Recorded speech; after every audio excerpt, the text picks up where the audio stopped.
Tonight on RaceSpotTV and iRacing live from the Brickyard, the best oval sim racing drivers in the world square off for an 11th time on the season, but most importantly for the second to last time on the regular season, with the top 8 cutoff for the first ever NPAS playoff awaits just now 2 weeks away. Dylan Duvall comes into tonight 13 points behind a cut line. A win would help out his hopes very much. He took home a checkered flag at this very racetrack just 1 year ago. As we get set to go racing for the 11th time on this 2017 NASCAR PEAK Antifreeze Series powered by iRacing, let's take a look back from 2 weeks ago when we were last out on track with this week's iRacing race recap from New Hampshire.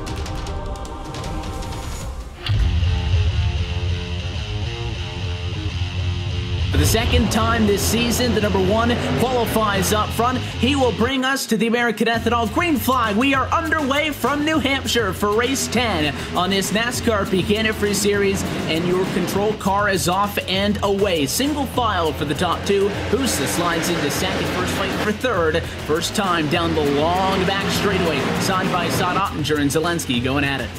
Caution flag though, problems at lap number 8. Get to slow things down. It's on the back straightaway, and a 4 may be involved. Yeah, I gotta say, this is interesting here. Only 10 laps having been ran. As just gonna take a look to see exactly who gets off of pit road first. Obviously, it should be Ryan Michaeluza. He's got nobody around him, but Brad Davies is actually closing in. No, it will not be Ryan Michaeluza. Okay, I'll eat my own words. Brad Davies is the first off with Jimmy Mullis.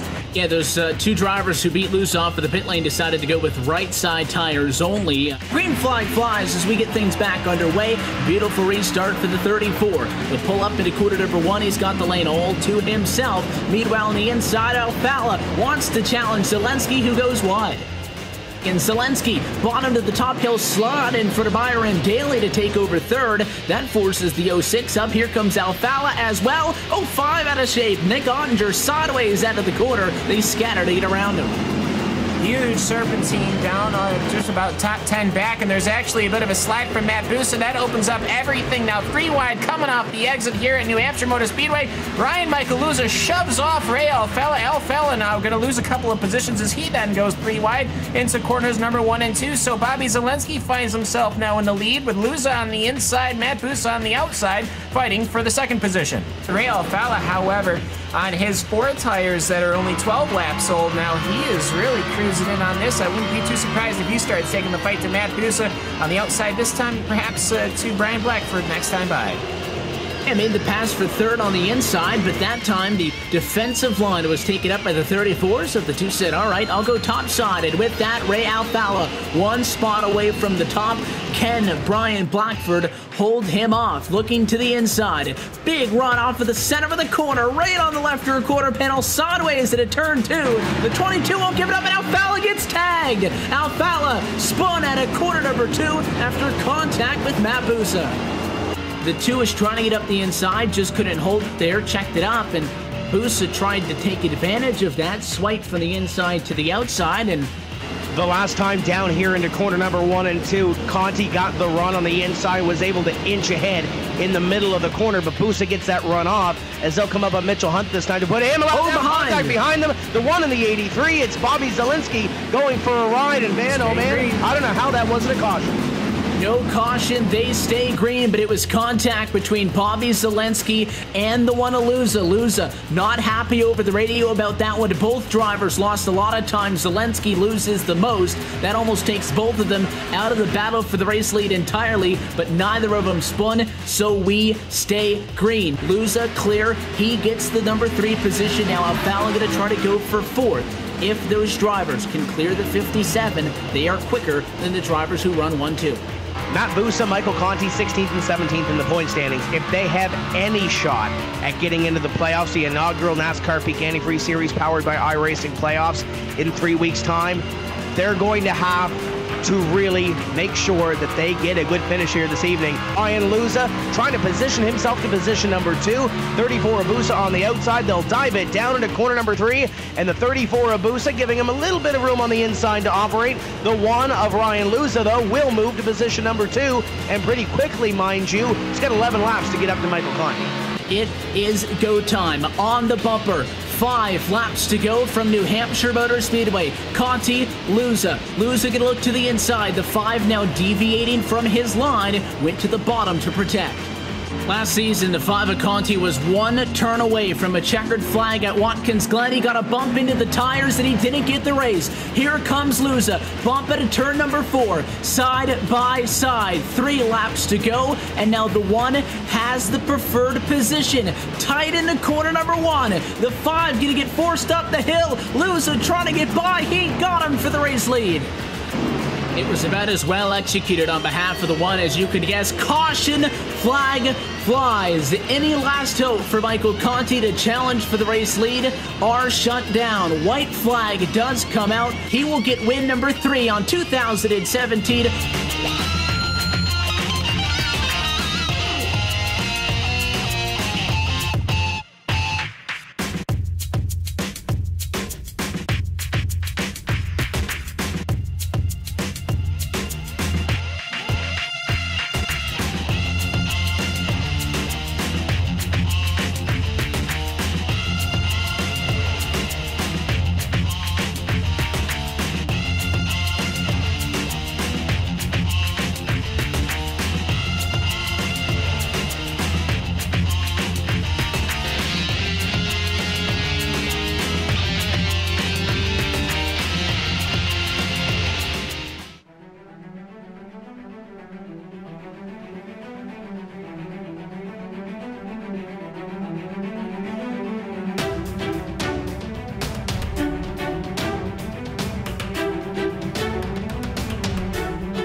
The road to $10,000 brings us to the world's most hallowed racing grounds. Live tonight from the Indianapolis Motor Speedway, this is race number 11 of the 2017 NASCAR Peak Antifreeze Series, powered by iRacing on RaceSpotTV, iRacing Live, and the Motor Racing Network. From topside of the RaceSpotTV booth, happy to say good evening, sim racing fans, and welcome to the Brickyard 250, the penultimate round on this regular season. Myself, Evan Posocco, alongside with Cam Walsh and Tip Terry upstairs doing the work for you tonight. Downstairs is Hugo Louise pushing the buttons and bringing us to you as always. Cam, we come into tonight as these drivers just wind down in the warm-up session, 2 races away from finding out those 8 names that will compete in the first ever NASCAR Peak Antifreeze Series playoff. Some drivers, I think, know their destiny. There's a lot of drivers that don't. 225 laps. That's it. That's all we've got separating us between the regular season and our new playoff structure, which starts August 29th at Darlington Raceway. So that is something certainly it's going to be interesting. It's going to see here. People know where they're laying. They know their championship standings. Going into this, they know how aggressive they have to be, and here at Indianapolis Motor Speedway, it seems to be a track that really rewards consistency. When you get a green flag running, strategy comes into, I have to say, probably one of the most important parts of the season. Not a racetrack that's necessarily known for thrilling racing, but all of the restarts are definitely going to be hold-your-breath moments, and it may be a race that's dictated on strategy. We talk about the championship standings, though, Tim. Bobby Zelensky at the top of all of it. The big thing to note, obviously, is that once we get these 12 weeks of regular season action complete, there will be one drop, and that will mix some things up. But as we look at the live points, we get a pretty good idea. Most importantly, the cut line. Zach Novak in by 13, Dylan Duval out by 13. Just behind him, Bordeaux, 15 points out. You're looking at maybe 18 or so points for the back, 22 points for Ryan Lowe at 11th position. That's very doable in 2 races. There's a lot to talk about here this evening, and we'll get to that in just a moment because there's a lot to talk about in the points. Not only that playoff cutoff, we got guys trying to lock themselves into this series next year, but I think we're getting ready to go racing, aren't we? Cars on track as we get set for 100 laps tonight for the Brickyard. It'll be 250 miles come the end. Let's go trackside and take a look at your RaceSpotTV starting grid for round number 11. A pole position tonight. Going to go to a name I just talked about. Zach Novak on pole position for this one. He will start based on that 48.919 in qualifying. Good enough to put him on pole. Ray Alfala, who was best in the warm-up session, just didn't have enough in Q, but that number 2 will start alongside of the front row in second position. Mitchell Hunt going to start in third position tonight with David Rattler. Big improvement over a P37 in the warm-up session. Roll off in fourth. Dylan Duvall, winner from 1 year ago, needs 13 points somewhere. He starts from fifth. Ryan Michaeluza, your previous race winner, he'll start in the 6th position. Brad Davies starts in the next row with Justin Bolton. Bobby Zelensky starting in 9th, and Brian Schoenberg rounds out your top 10. Alan Bowes will roll off from position number 11. Logan Clampett looking safe, at least at this point, for a playoff spot. Runs in at 12 when we can throw the green flag. Corey Vincent in 13th. Michael Conti in 14th, looking to put Loudon behind him, and Chris Shearburn 15th. Putting him back on row number 8 is going to be 16th position of Blake Reynolds. 17th tonight for Taylor Hurst. Matt Busa is back at 18th position with Byron Daly rolling off at 19th. Trey Edson midway in the pack in P20. Alex Bergeron, he took the win last night at Williams Grove. Will he do well here? Well, we'll find out. Marcus Richardson starts 22nd. Brian Blackford 23rd. Kyle Putz 24th position. Michael J. Johnson 25th. Christian Chalner, if he wants a playoff spot, he really needs to go here. He sits in 26th. Joe Letteriello in 27th. 28th is Jimmy Mullis. Will Cooley and Brandon Schmidt complete your top 30. 31st is going to be Philip Diaz with Chandler Krizik in 32nd. Final 2 drivers to take a time to qualifying. 33rd is Jake Nichols and Tyler Hill. 34th, first driver on a provisional. PJ Sturgis fast car in the warm-up session, but he starts way back in 35th. Demi Hill in 36th position. Jake Sturgis, he'll start 37th. Kenny Humpy all the way back in 38th position. And then Ryan Lowe, Casey Tucker, Chris Overland, and then Adam Gilliland starting out finishing out the rest of the field. But that's a look top to bottom at your RaceSpotTV starting grade. Let's talk about the track that really needs no introduction. The racetrack here is classified as a rectangular oval at the Indianapolis Motor Speedway. As noted, it's 2.5 miles in length, so it'll be 250 miles once we complete tonight's 100 laps of contest. Big thing is, there's not a lot of banking. You really want to be down on the inside of the racetrack, only 9.2 degrees to work with. So field good to come at quarter number 4, and as the pace car gets set to dive down and away, as always, we're happy that you're joining us tonight on RaceSpotTV and iRacing Live. American Ethanol, green flag flies, and Zach Novak takes off. We are underway at the Brickyard for the 11th race on this NASCAR Peak Antifreeze Series. Alfala going to get single filed out in 2nd, and moving up, the 71 Mitchell Hunt clears the O9 for 3rd. Top 5 trying to get single file, just as everybody else wants to. Turn 2 then, still side by side for that P5 position.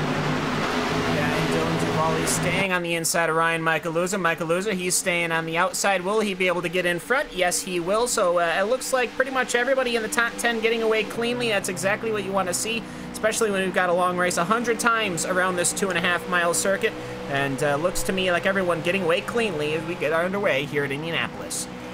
Always the idea. Got a little bit of battling still inside of the top 10. Bobby Zelensky finds himself in a side-by-side fight with Brian Schoenberg, who got a little bit sideways at top off the quarter.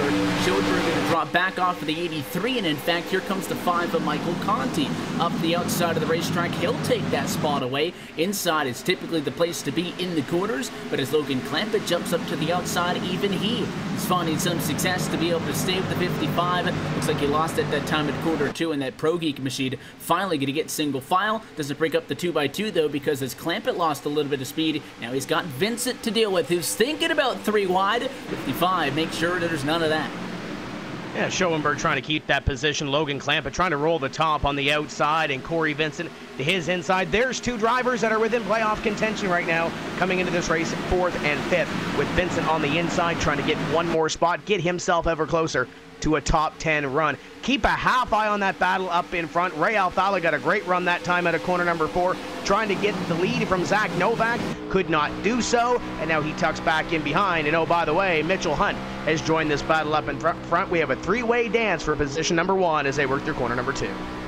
Only about 2 car lengths between each of those drivers inside of the top 3. They pulled out almost 3/4 of a second of a gap over David Rattler, who's 4th on the back. So the top 3 are trying to stretch this thing out. Alfala keeps a close eye on the 50 to Novak, not able to get quite to him just yet. They're really tightening up though up front. You got to think something's going to be happening soon. Meanwhile, in that battle that we were talking about for about 14th or so position, no caution flag is going to come out. Early issues here from Indianapolis. 1 car around, it looks like corner number 3, and it's the 8 of Adam Gilliland who's facing the wrong way. Yeah, and he had some help with that one. Casey Tucker was on his inside as they were approaching corners number 3 and 4. Adam Gillen, maybe he turned in early, maybe Casey Tucker didn't give him a lot of room, maybe they didn't realize that they were that close to each other. Either way, though, Adam Gillen, the big loser there, he ends up the outside wall. And the 8 machine not happy over the radio, and the 28 does not agree with what the 8 said happened in that one. Those two drivers getting together does bring out the first caution flag on the night. It could have been worse. You could have taken out a couple of cars for Adam Gillen. That's just about how you do not want to start a race at all. Slid up and got a pretty good hit to the outside fence with the right side of that race car. It was bad enough that he had to start in 42nd position for this race. He had actually picked up about 7 spots up to that point, and just that slightest bit of a nudge sent that car spinning up the hill. No banking, so really no opportunity for him to try to collect that car, and once it got into the fence, it went around. So checking things up at just lap number 3 on the evening. No issues up front. It came back into battle for 35th. And we should mention as well, I believe this is the second straight race that Adam has had some issues within the first 10 laps. Not of his doing, per se. Had a little run-in with his teammate the last time out at Loudon, and now has this little run-in with Casey Tucker. But the great thing is about having these little incidents early in the race, it's early in the race. You've got so many laps to run here. You're going to have about 90 laps or more when we throw back the green flag for Adam to come back up towards the front of the field. And he's having a pretty great season so far. Evan sitting 17th in the point standings, not factoring in that drop yet. Well within contention of keeping himself in this series for the 2018 season. Got a long road to hoe in order to get up into the top 8, but having a fantastic season so far as Adam Gilliland. He's got plenty of time to try to get those wrongs righted over the course of the evening. Drivers down pit road as we opened up the pit lane under the yellow this time by most everybody down pit road except for race leader Zach Novak. He decided to stay out. David Rattler stays out. So does Edson, Sturgis, and Overland. So it looks like only those 5 drivers decide to stay out. Race off for the pit lane is going to be won by Bobby Zelensky, who decides to go with just 2 tires as he came down to the pit lane 35. Going to go with the same strategy call as well. So will be interesting to see how no tires fares up against 2 tires after what was a relatively short opening stint. That yellow came out as your race leaders were cycling through turn 4 on just lap number 3. But at least Novak was the only driver who appeared to be committed to not coming down pit road. And as the race leader, you always run the risk of if you stay out, everybody else comes in the pit lane, and that's kind of what happened. But the 15 made no attempt to even fake to the pit lane. He stayed right in the center of the racetrack and drove out. Some of the guys behind, like David Rattler, were initially following a group of drivers down pit road. Last second decided to jump out, so a little bit more of an audible call for maybe 2nd through 5th. Yeah, and I'm just looking at the numbers here. I mean, we had 3 laps of green flag running. I personally, I don't see the advantage, especially with 4 tires like Ray took. But for Bobby Zelensky and Chris Shearburn, 2 guys that did, in fact, take only 2 tires and some fuel. The fuel I can understand, just in case this thing starts stretching its legs. I mean, I think we saw how quickly everyone got into single file line as the race progressed, and actually somebody leaning onto the inside to go to pit road. That looks like PJ Sturgis. He wants to be nice and safe in the back of the field, I would imagine. He's got perhaps a feeling something might happen as the race develops. But either way, for Zach Novak, I don't think he's going to have any problems, because it seems to me, at least, that he's got a lot of pace here in Indy. The light's going to go out on top of the pace car. We'll get things right back underway in this one. The handful of drivers who stayed out really shakes up the running order. Rattler was in about 5th or so position when he actually decided to come down to the pit lane. He was in 4th, and that's exactly where he started. So that's not too much of a shakeup.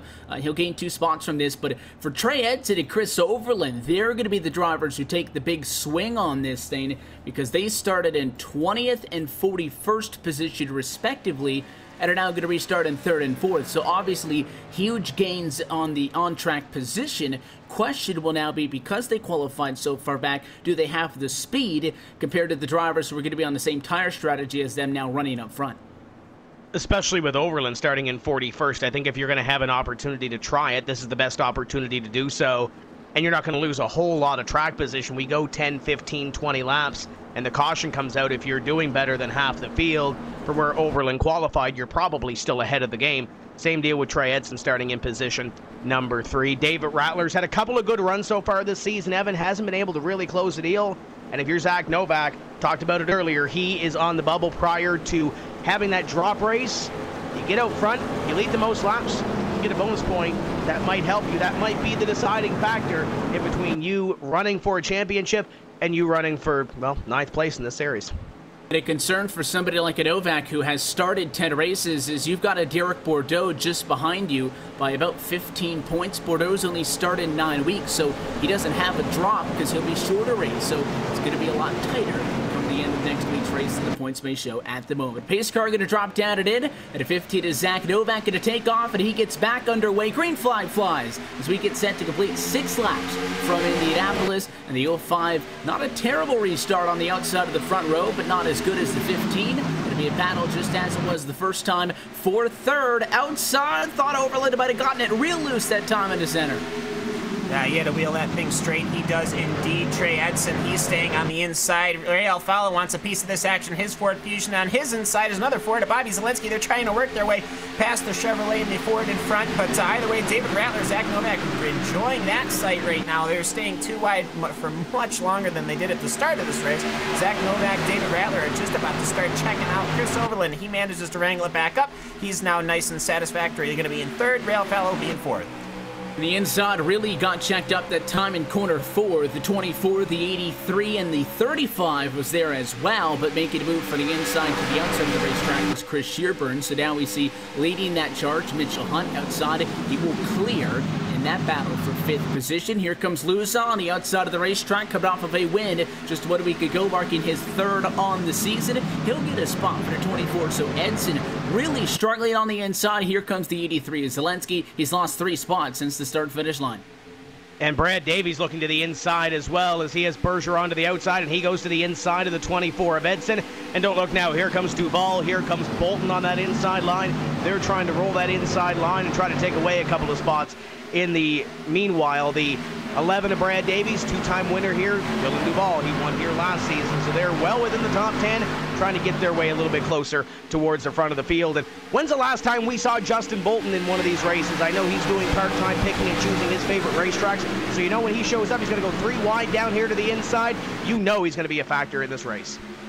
36 backed out of that one a little bit, and it was the 12 in the middle who was the big winner. The 12 of Bergeron got the spot. Now Bolton going to go up to the inside, and they'll go side by side. And again, this is the melting pot. The drivers on fresh tires, catching up with the guys that decided to stay out. That 24 of Edson stayed out, went from 22nd to 3rd on the restart. Meanwhile, a little bit forward. How about 3 wide for P5? Ryan Lusa up the inside of both Mitchell Hunt and Chris Overland to rocket into 4th place. Yeah, and he just stayed way to the inside, dedicated it early. They did the drag race down the backstretch, and he'll end up coming away +2 positions just that last lap alone. Will he have the speed to catch David Rattler?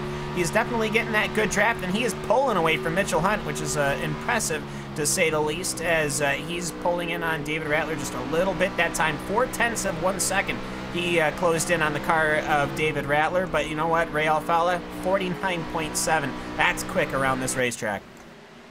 Overland going to get passed up this time for 6th position by the 83 of Zielinski. The 57 also going to come on by on the inside of the racetrack as they continue to try to figure things out. Sturgis, interestingly enough, is a lap car, not for position. But the 47 of Overland is falling back at a lesser rate than what we are seeing out of Edson. Edson's lost a lot more rather off of the restart than the 47. They were the 2 who we noted came from 20th and then 41st by staying out to get themselves into the top 5. An update on the battle for the race lead. Ray Alfalo is going to make it a fun one in the number 2 Ford. He was battling with David Rattler for 3rd, and at that moment Novak had quite the gap, but since that 2's been able to pass up the 09 for 2nd, made his way right up to the back bumper of the 15 Toyota, and it's on at a quarter 2.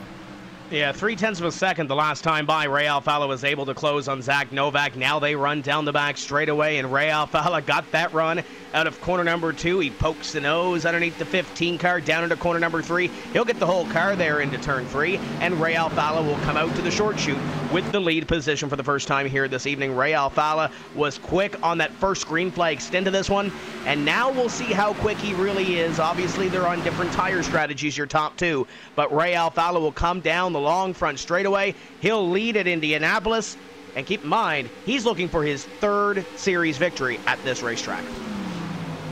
He joins the list of 2 drivers, him included, that have 2 wins in the past year at Indianapolis. Alfala won this race back in 2012 and 2014. There's only one other driver who's been able to find success here twice. That was Brad Davies, way back in 2010 and 2011, as he went back-to-back to get the wins here from Indianapolis. So as Alfala gets around Novak, we'll see what the 4 tires can do for the 2. He did give up a little bit of extra track position by A pitting, and then B decided to go with 4 tires. All the drivers that beat him off for the pit lane with 2. He restarted in 6th position, but that little bit of extra bite has allowed him to work his way through the pack, and he took over the race lead for the first lead change tonight at lap number 11. Still a little bit of funny going on towards the tail end of the top 10. Chris Overland's 47 is trying to weather the storm. The 12 of Alex Bergeron going to come to his inside, and that'll be a side-by-side fight for now 9th position.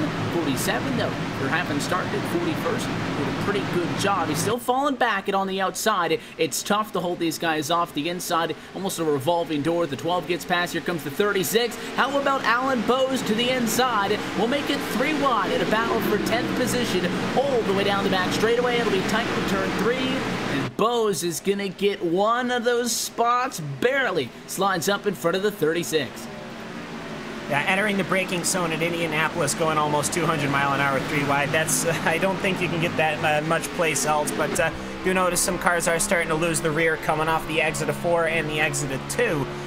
But either way, though, everyone's seeming to at least control their cars and behave, for the most part, all right. Justin Bolton, he's on the inside now of Overland. Overland, he ends up getting thrown just a little bit outside, and that allows Logan Clampett to slide on by. Logan Clampett, he started in 12th. Well, he's going to be in 12th still, but either way, he's finding himself pretty much in a lot of action that we're seeing here.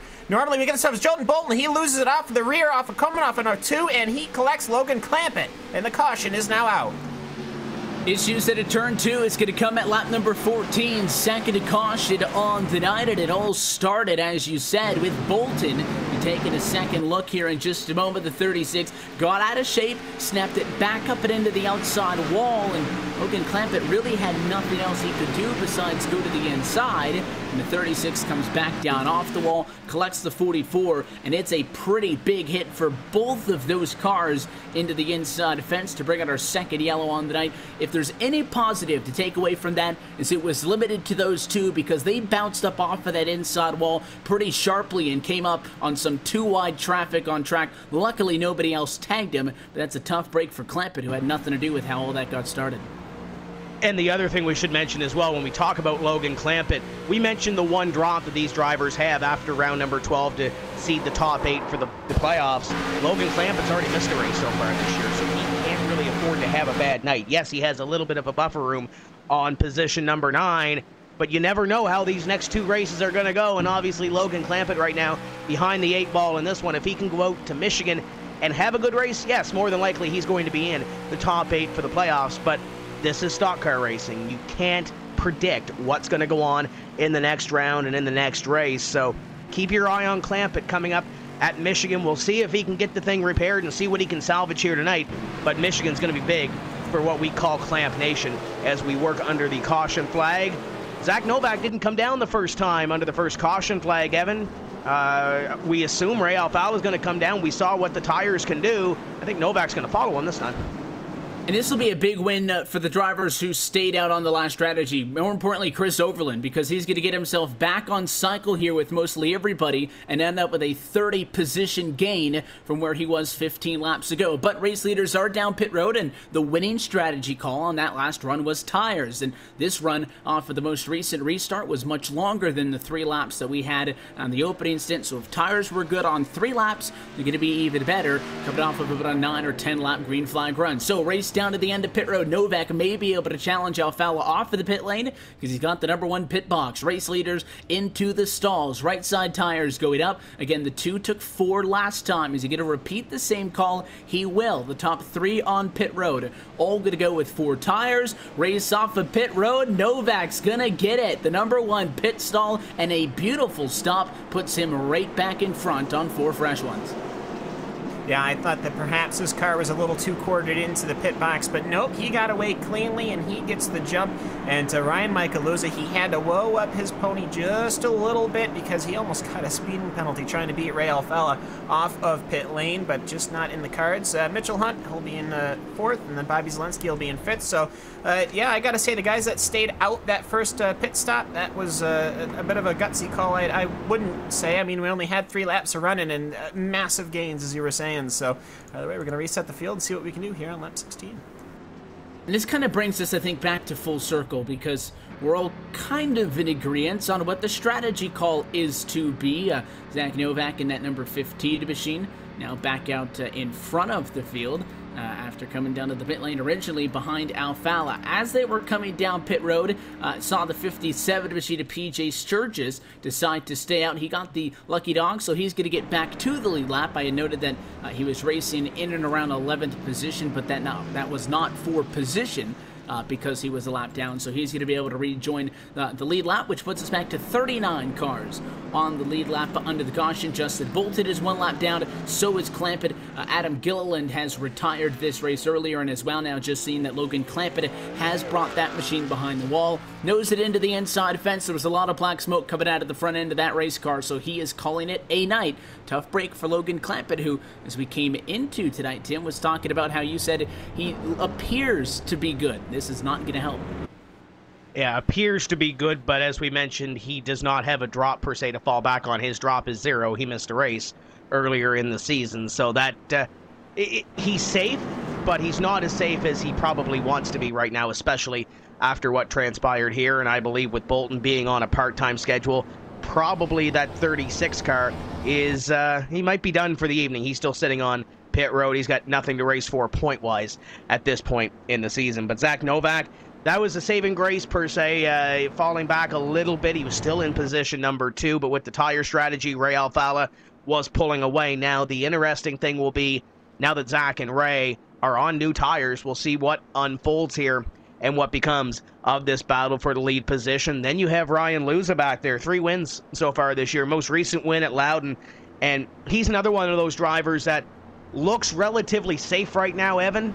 But if he does have a bad night here, there's still over 80 laps left to go in this race. Anything could happen, so keep an eye on Ryan Luza. But we mentioned a little bit earlier as well, Derek Bordeaux not here this evening. Nick Ottinger not here this evening. Both on the bench. And that's, I don't want to say spell the end for their playoff chances, Evan, but with Derek Bordeaux already missing 1 race this year, as is the case with Nick Ottinger, it's pretty much going to put the nail in the coffin when it comes to those guys wanting to make the playoffs unless something miraculous happens at Michigan. And you would think that this is a racetrack that Ottinger would look forward to. Won this race back in 2015, but as you said, he, Bordeaux, and then as well, Andrew Fayas, Olin Scott not on track here tonight for exceeding the incident point threshold, so they'll have to wait to 2 weeks' time to get back on the racetrack. And for like at Ottinger, who is 15th in the points, that kind of does put the final nail in the coffin in regards to their hopes of trying to get their cars back up and in contention for this one. Light's going to go out on top of the pace car. We're going to have a second restart on the night. Zach Novak's been in control of all of them so far. We're kind of starting to figure out the MO of the driver of the number 15 Toyota Camry up front. He's had good restarts so far to this point. Alfalla going to be back in second on equal tires. Curious to see what that race is going to be like, because on that very short opening stint, the top 3 were all over each other. Well, your third place starter, Mitchell Hunt, isn't that far back. He runs in 4th position. Now, when the tire advantage was in favor of the 2, considering they were pretty even when they had even tires, Alfalla much quicker on that last stint. So we'll see if that great battle up front can be rejuvenated on this run. Yeah, Toyota versus Ford as they will come to the line. Ray Alfalla has seen now, both from the position of 3rd position, right behind Zach Novak, and alongside, just how and where he goes. He seems to be going at the exact same spot. All 3 restarts it will be now, as they're going to pick up lap number 19. Let's see if Ray Alfalla can call Zach Novak's start line. Pace car getting ducked down and away this time. I want to remind you that this portion of tonight's broadcast is brought to you by Peak Antifreeze and Coolant, the official antifreeze of NASCAR, proud sponsor of the NASCAR Peak Antifreeze Series, powered by iRacing. Novak at Alfalla on row 1, Luza, Hunt back on row 2, Zelensky and Davies on row 3, Duvall and Bergeron on row 4, Bowes and Michael Conti back over at 5. That's the top 10, 39 cars who are on the lead lap. Pace car going to go down it in. There is a very big window for the 15 to bring this race back under green, but once again, very little hesitation. Green flag flies, 18 laps complete. We'll see what happens on the outside here and see if Ray Alfala can tuck into line, but Ryan Luza is there in car number 1. You know he has no slowdown in his vocabulary. He tucks into position number 3, then it's behind him Mitchell Hunt battling with Bobby Zielinski, and there's Brad Davies working his way, or at least trying to get a top 5 run here. Hunt gets a great run off corner number 2. He'll vault down the back straightaway, and Davies behind Zielinski trying to give him a little bit of a run in the draft as they head down towards corner number 3. Almost pushing him down the back straightaway. Behind them, side by side, is Conti going to go up the inside of the 12 of Alex Bergeron. They'll swap out what is 7th position on the racetrack, and the top 10 doing what they want to do, and that is getting single file early on. One driver that can't quite find a spot in line, the 21 of Alan Bowes. How about 3 wide? Look at the 47 all the way to the inside. Overland trying to make it 3 wide. It'll end up 2 by 2 as Bowes is able to get back up in front of the 10. Vincent in contact. Hard hit. Alan Bowes hard into the outside wall, and a couple of other drivers collected. Byron Daly, the 06, and Kyle Putz, the 31, are involved. Doesn't look like too much damage to Kyle Putz's car, but Byron Daly is churning out some black smoke there as they got collected their previous race winner, Dylan Duval. He managed to miss the wreck, but just barely. It was a tough break for Bowes. He had just gotten that spot in line that I was talking about. I think the 10 machine let off early into the corner to just let the 47 of Overland go, and I don't know if it caught the 47 off guard, but he came in there way too hot, and it was such a quick and violent reaction as that 21 got loose and immediately just shot straight back up, and it was a big hit for the LSR TV entry of Alan Bowes, and it was not limited to that, Tim, because then he tags the 06 of Byron Daly. Daly gets into the 31 of Kyle Putz, and I think even there were still a couple of other drivers who got some piece of damage. Yeah, the 06 of Byron Daly really had nowhere to go trying to get around that thing, and Kyle Putz, same deal, really nowhere to go. Everything happened so quickly here, and that's exactly what happened to trigger it, as you mentioned. Those two drivers, Overland and Alan Bowes, making contact, and it just happens so quickly here, especially when you're in the top 10. You get the whole field bearing down on you. A great move, though, by Alan Bowes up top after he came to a rest to hold the brake and not come back down in front of traffic. We've seen some incidents this year where we've seen some drivers come down and not necessarily hold the brake and make it a 15-car incident as opposed to a 3 or 4-car incident, what we saw here. So great move on that if there's any silver lining in the effort. Tough break, though, for Alan Bowes, and we'll see what happens with the rest of the night to Chris Overland. There's another driver that not necessarily in playoff contention, Evan, but he sits 21st in the point standings coming in, so he can't really afford to really have a bad night or a couple of bad nights heading into the end of the season if he wants to see himself in this series locked in for the 2018 season and not have to go through the Pro Series. So in the first couple of pieces of contact, Cam, we were talking about the good news being that if you're involved in an incident early on, that it's early on in the race and you've got a lot of time to make things back up. On these last 2 incidents that have taken cars out of this race, and again, I can only assume that it's probably going to spell the end of the night for Alan Bowes. The car is on the pit lane. He hasn't officially retired it yet, but it is pretty thoroughly destroyed. The issue there is if you get involved in an incident early on, there's still a lot of cars on track. So if you wreck out of a late race, maybe fall back into the 20s. But for the guys wrecked out to this point, for Bowes, for Clampett, 38th and 41st in the running order respectively, it's a tough pill to swallow. That absolutely is nothing they could really do for that 44 engine. The Justin Bolton team, I don't know if they've called it or not, but either way, though, a couple of cars just dabbling in and out of pit lane. Alan Bowes, he's on pit lane. They're going to see what they can do to that number 21 machine, but it looks pretty terminal from here. Suspension damage on both the right side and I think the left side as well. Massive bodywork damage all the way around. That poor Toyota Camry of Alan Bowes. But either way, we'll say Kyle Putz. He, on the other hand, he's going to get some time to get that bodywork straightened out. We're going to see if they can put some new Goodyear Eagles on that, get them fueled up and ready to go again. But for Kyle Putz, yeah, nowhere to go for himself. And, well, we'll see what he can recover, too. He did start 24th. He finds himself way in the back, but these incidents that we've seen, I think at this point we've been, I don't want to say lucky, but they've happened mid-pack, maybe a little bit to the front, and we've only managed to have a couple of cars involved at a time. So hopefully we can keep that up. I think drivers are very heads up with these accidents as they develop. You got a lot of good eyesight out that front windshield when there's smoke and trouble, so I think people are getting on the binders. And just as Tim Terry was saying, a great job holding the brakes there. That's a very important part.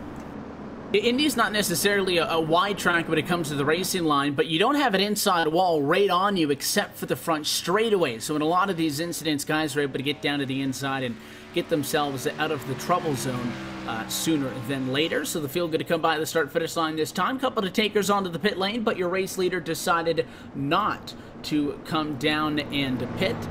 So with the lights on top of the pace car staying on, looks like about 2 more times around before this race is going to get back underway. Do want to note something as the forward Timmy Hill comes back down pit road. If that green and yellow number 4 Chevrolet looks at all familiar, well, there was a car very similar to that on track just a couple of days ago at Indianapolis, right here with the Monster Energy NASCAR Cup Series. So Timmy's been busy since we were last with you from Loudon, New Hampshire.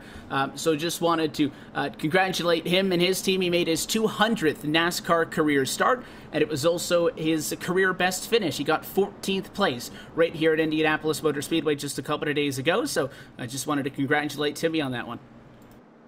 Yeah, great to see him up there and battling for a top 10 finish at the end of the Brickyard 400. And we'll see what he can do here. I know he's had a couple of tough weeks here in this NASCAR Peak Antifreeze Series, scored 23rd in the point standings. There's another one of those drivers around guys like Chris Overland and Jake Sturgis and Brian Blackford, Phil Diaz, around that top 20 mark that are trying hard to lock themselves into this series for the 2018 season. Yes, we are talking playoffs, but there's also some guys that are running for some other goals here in this season. And of course, everybody's looking for the checkered flag as we continue to pace around under this caution flag on lap number 23.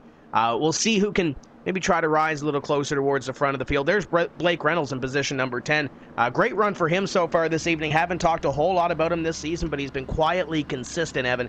19th place in the point standings, and we'll see if he can try to better that a little bit here this evening. Probably not in playoff contention even with the drops, but if he can get 2 good runs here, he can sure rattle a couple of fenders here, I'm sure. Just take a look at some of the other names that are hanging out by him at a racetrack. We've got, obviously, the 41st place starter, Chris Overland, is still running in 11th. That's courtesy of the strategy call that he made earlier on to stay out. But there's a couple of drivers who haven't made as noticeable of calls that have gained some track position for them, and one of them is Alex Bergeron, who is up to 8th position after starting in 21st.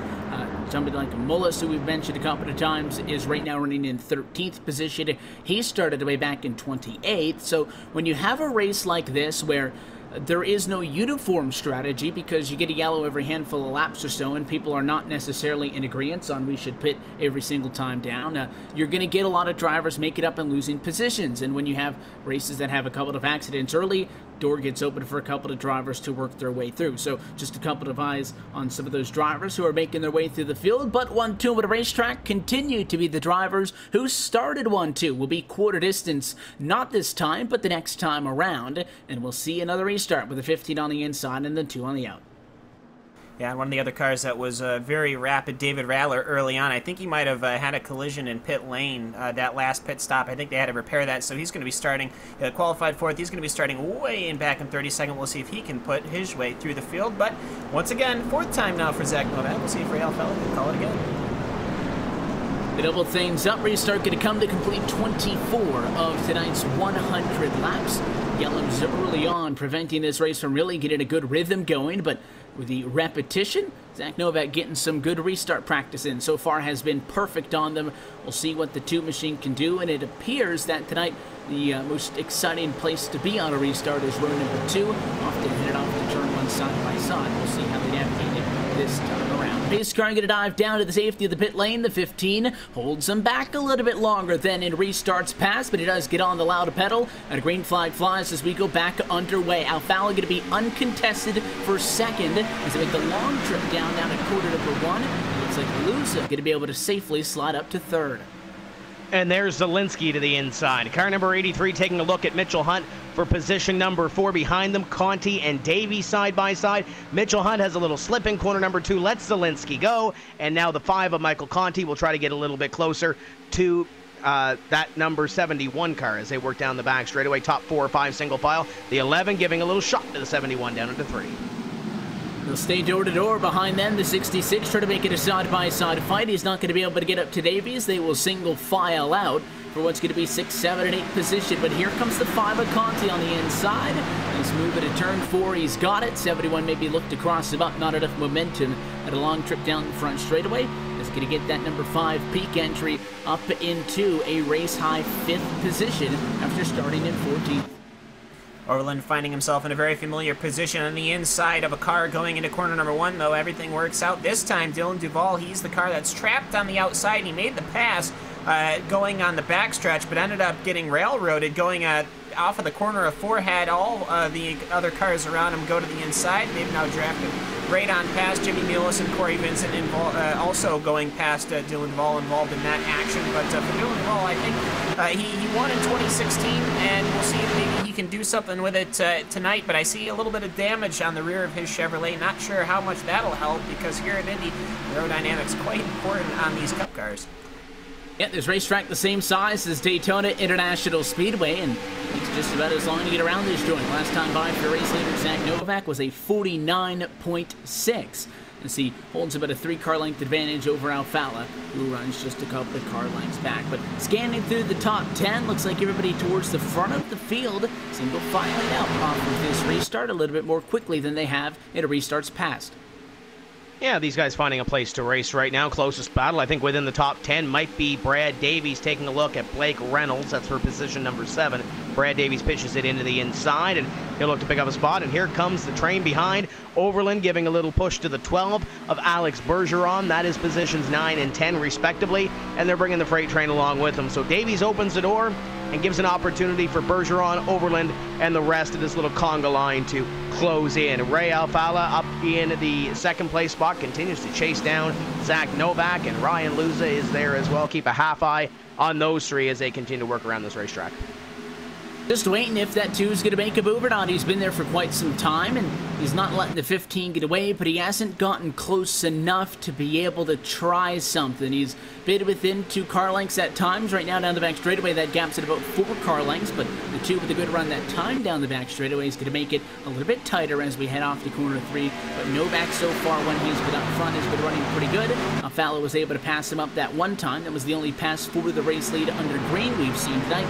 That is when the 2 had an advantage on the tires. And for the Zach Novak, you got to be looking out the rear view mirror, and you have to be aware of the drivers behind you. 2-time winner so far through this season. Ryan Alfala, 3-time winner this season. Ryan Luza, a lot of firepower coming up in 2nd and 3rd. Yeah, I was going to say, you've got kind of a double-barreled action here. You've got the 3-time NASCAR Peak Antifreeze champion, and I got to say probably the highest performing pro driver that is in his rookie season here in the NASCAR Peak Antifreeze Series, and has been doing very good, and actually has on his rear, on his door, above his door is 0 times. So you got 2 guys who are not only very quick, but they got big plans all on their own. But I have to say, Zach Novak, probably cool as a clam right now. Car seems to be very stable. On corner exit, it was a little loose at the start of this stint here, but you know what? It seems to have come into its own. It's pretty obvious at this point he's got a good, long green flag run in mind, and that's exactly what he's planning on doing as we click off lap number 29. And almost like everybody, single filing this thing out as we work lap number 30, just past quarter distance, as I noted off of that restart. Maybe drivers wanting to spread out just a little bit, get into a rhythm, and maybe work ourselves to green flag pit stop, something that we haven't seen yet to this point in the race.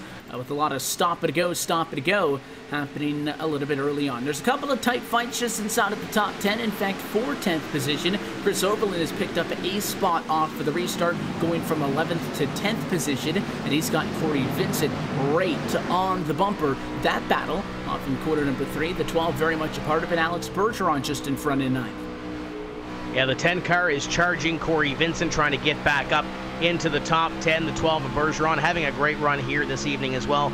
Currently in that 9th place position, as you mentioned. I've been keeping a half eye as well on Matt Busa Busa's trying to come to the front of the field as he's underneath Michael Johnson to try to pick up one more spot. He will do so, and that'll move him up to position number 17. There's a driver, Evan, that is on the bubble or on the cusp of trying to make the playoffs. He's a little ways back right now before the drop. He's got 40 points to make up, but he's already missed a race, and Zach Novak hasn't either. So we'll have to see what happens there. Matt Busa trying to make things happen this evening. He sits about 5 seconds off of the top spot. Meanwhile, in that battle for 10th, the 10 has finally been able to get back around Overland, so the 47 is going to fall back to 11th position. And you have to think that something's brewing here, because the 35, Shearburn, now closing right in. He was just able to get around Jimmy Mullis that last time at a quarter number 2, so they're going to swap out 12th and 13th position. And Schoenberg taking a peek to the inside on Mullis. He'll commit to it side by side to quarter number 1. 40 not really aggressively holding to 55. Now he'll get a good run off of the corner outside. Nice defensive run by Mullis to keep Schoenberg back in 14th. Great fight back on the short shoot. That'll keep him up one position and keep him fairly close to Chris Shearburn, at least enough to sniff a bit of a draft as they're heading down the backstretch right now. Hitting about 200, no, let's see, about 204 mile an hour going into 3 and 4. And you got to remember these cars, they're not like the Indy cars. They can't just wing around here doing 230 without even thinking about it. But either way, these guys getting under the brake, working their way through the corners. And it's good to see that we get a nice little green flag run here. I see Matt Busa on the inside of Brian Blackford. You're starting to see perhaps the car's setups coming into their own, exactly where people want them, exactly how people want to drive these cars, especially in this traffic like this.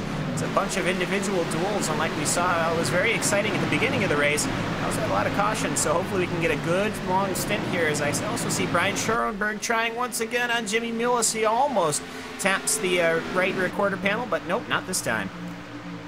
Michael Conti, we had followed him up to the field to get to 5th off for the restart. He lost that position back on lap number 29. Mitchell Hunt was able to get around him.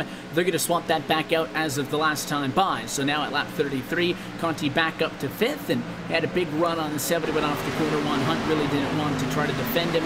Moved a little bit high, got off the gas, allowed that 5 to go on by. Very cordial exchange for position, about 1.8 seconds off of the race lead. Still a lot going on, though, between 10th and 20th position. Couple of names we haven't talked all that much about doing battle. Dylan Duval and the 22 of Brian Blackford. They've got a good view of the continuing fight between Schoenberg and the 40 of Mullis.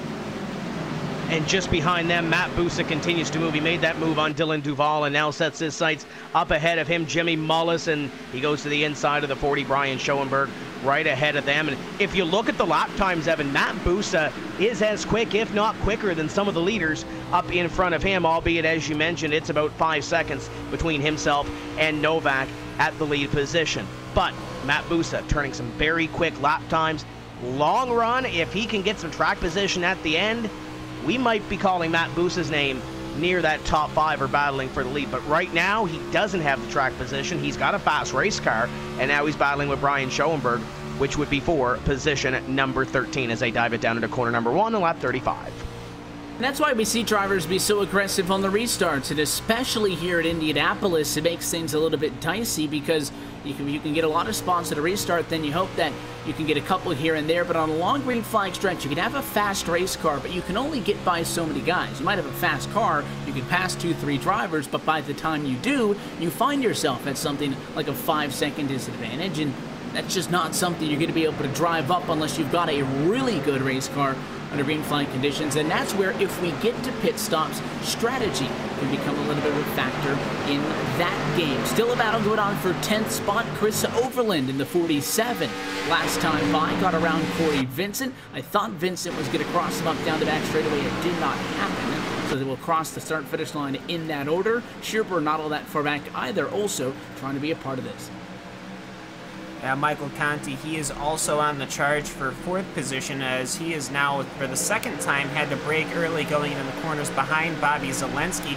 Lap times, even though Michael Conti is all over the rear of the 83, he is still running faster lap times, and I think Mitchell Hunt is also sitting there. He wants a piece of this action too, as Zach Novak and Ray Alfalo, they're pretty stable. Ryan Michaeluza as well, but right here, this is the closest action we have. Now, the 3rd time that Michael Conti now has to brake a little bit early. I think he's going to try and perhaps see if he can get on draft on by going into 1. Just doesn't look like he's got the top end, but either way, battle for the lead going into 1. Fowler going to go to the inside. Zach Novak just doesn't have anything for him. And a 2 is going to get by. Here comes the 15. What a crossover into the corner. It was the 15 who was at such a disadvantage down the straightaway that Fowler got right by him. But a beautifully executed cross-up going to keep it side by side at a 2. And Fowler responds with an equally as good move on the outside of turn 2 to stay in front. And Real Fowler, equal tires to the 15 to Zach Novak, now to the race lead at lap number 37. That battle between the top 3 had stayed relatively calm. The top 3 remained to pull away from everybody else. We saw this happen earlier, and it happened on this run too. Couple of car lengths in between them, but over a second if you wanted to talk about 4th on back. Then all of a sudden, Fowler put down 1 really good lap, caught up to the 2, got the job done. He takes the lead this time by. Yeah, he's been putting in some really quick laps the last couple of laps by, and that move, as you mentioned, he got that run off the corner, just pinched that 15 car down just enough so the 15 of Novak could not get the same run off the corner to stay with him down the straightaway. So great move by Fowler, veteran move by driver number 2. He is back to the lead position. Novak back to second, and Ryan Luza hasn't really been able to make a charge for that second place position, at least as of yet, in this run as we work lap number 38. Conti up to position at number 4 as he makes the move on Zielinski that lap, and it puts the 71 right on the bumper of the 83, but a car length or so in between those two as they run there. The driver that's still on the move and still keeping an eye on Matt Busa, he just passed Chris Shearburn, and the most exciting thing about that coming in to this race, Busa, Shearburn, 1 point in between them as they both tried to catch the playoff cutoff.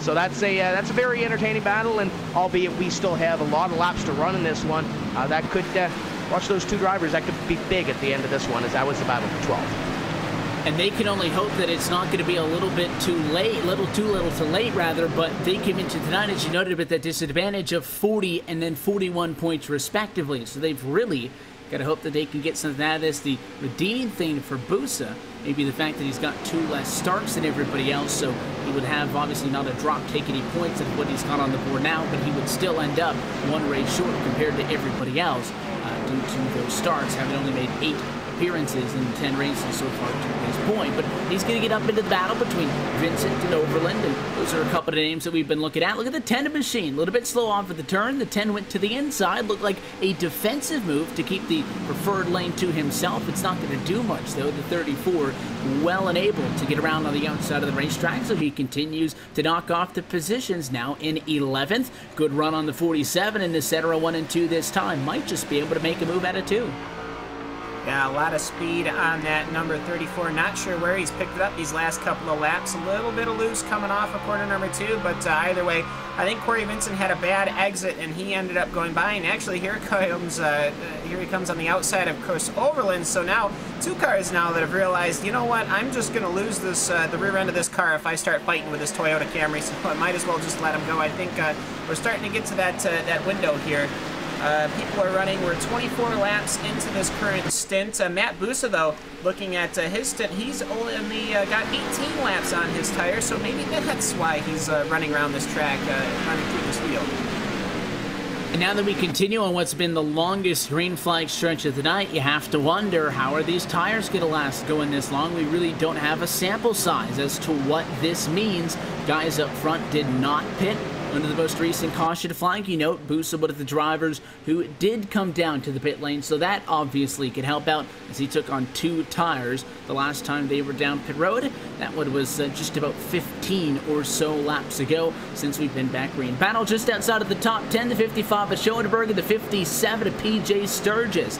That one is for 15th on track, and it's still side to side all the way from quarter 3 to 4. Top side looks like it'll be the place to be, and Schoenberg will successfully defend that spot for the moment. Schoenberg likes these flat racetracks or flatter racetracks. We talk about Loudon, albeit a little bit smaller than this place. Had a great run going there last week and a little bit of misfortune for that 55 car, but the double nickel trying to bring it up a little closer to the front of the field. His teammate is well within the top 5 right now with Michael Conti. Still over half of this race to go, so there's a lot that can happen from here to the end of this race, but keep a half eye on Schoenberg. Maybe the adjustments that they made, not exactly the way that they wanted to go. As up in front, it looks like Adam Gilliland. He might have just come down pit road, Evan, because he's passing the leaders here. He must be on new tires. Yeah, he's made his way through quite quickly. He's running in 42nd position and 29 laps down. We talked about the incident that the 8 was involved in at the very start of this race. I think it was just back on lap number 3 that got him into all those problems. He was down pit road for him what was about 5 laps ago or so. So he's got fresh tires. That's how he's been able to get around Falla and Novak. And oftentimes when your race leaders catch lap traffic, that can kind of throw a wrench into that battle for position and can oftentimes spruce something up a little bit. Same thing can happen when somebody's coming up to the field. No changes up front, though. It's still Falla and Novak lose a 1-2-3. Brad Davies pulling into his pit stall. He is going to get service. Get that car worked on. That number 11, the crew goes to work with it. He slid through the pits, so he'd had to throw it in reverse, and now he's getting himself ready and, to roll out. I do not believe he is going to be able to keep his lap, though, because, of course, they have to go through the intersections of 1 and 2, and they have to merge on the backstretch. So here comes Michael J. Johnson, who is just about maybe 10 seconds ahead of your leader, so Brad Davies most likely will be going a lap down as he looks to rejoin here. Actually, you know what? He might just be able to keep it. A long pit lane, no doubt, but it is a long trip around the Indianapolis Motor Speedway. So Davies gets the car back going, almost up to speed, halfway down the back straightaway, and he will have fresher tires now than the guys leading this race, so I don't think he'll have any sort of a concern when it comes to staying out in front of the field. Just scanning through the drivers inside of the top 5, you have to imagine that if Davies is coming down to the pit lane, then maybe the guys up front specifically who stayed out under the last caution and did not pit, maybe they're going to be coming to pit road soon. We take an eye at quarter number 4. Nobody from up front, but somebody over the radar. I think it was the 42 of Dylan Duval saying that he'll be coming down pit road. We'll see if he was talking about this time or next. Not this time. There's problems at a turn 4. One car around on the inside. That will draw the caution once again, and all those drivers that were coming down pit road, well, it's definitely going to change their strategy. And there's the 35 of Chris Shearburn. There's one of the drivers that was involved in chasing down a playoff berth, and it looks like the chase just took a hard hit over here in quarter number 4. I think that's probably why Duval didn't want to come down to the pit lane, because he saw the 35 spinning in front of him. It looked like Shearburn might have got down onto that curbing on the inside of the corner, and you could see it as that shot looked up the front straightaway down from the turn 1 side of things, as we were anticipating Duval to cycle off of the turn, and 35 got loose, and I think the 22 of Blackford first lifted and then tried to get around the 35 to the outside and just clipped him, I think, in that right rear quarter panel, and Shearburn took a huge hit to the inside. That car came back up above that white line. Caution flag comes out. A tough break for another driver, and that incident has championship implications, as have many of them tonight so far. Yeah, he did hold the brakes, though, and that was pretty dandy, because I think quite a few cars were starting to look to come down onto pit lane, so that could have been a lot worse. So only one car involved, unfortunately, for Chris Shearburn, but luckily for the rest of this field, as cars are still starting to pack it up behind the pace car. Ray Alfalla, having made his circuit around the track, he'll now find the pace car and get this thing wound up. And that takes any question of if drivers are going to be coming down to the pit lane or not onto the question. Everybody's going to be able to get things back on cycle. For Brad Davies, though, who just recently pitted, and we followed him off of the pit lane and back up. He was running at 8th when he came down to the pit lane. Right now he's running in 34th position. Would have to assume that the 11 is to stay out if he does come back down pit road. And we saw people pit after a 3-run opening stint in this race. It's been 4 laps since he pitted, so he may very well pit, but I think he's got to stay out and go up to the front, because if you end up losing 26 or so spots, that's a pretty bad cycle on the pit lane. Nonetheless, pace car lights are on. Pit road is open this time. Alfalla looks like he'll bring him down. It looks like Ray Alfalla will take the opportunity to come down onto pit road, as will the rest of these drivers who were pretty much going to make their way down the next couple laps or so without that caution flag flying on this racetrack. And as you mentioned, Brad Davies, the number 11 car, It looks like the 11 is staying out on the racetrack, so he's going to go from 34th, probably up into the top 5, if not leading this thing when it's all said and done. As Alfala continues to creep down pit road, he'll head to his box.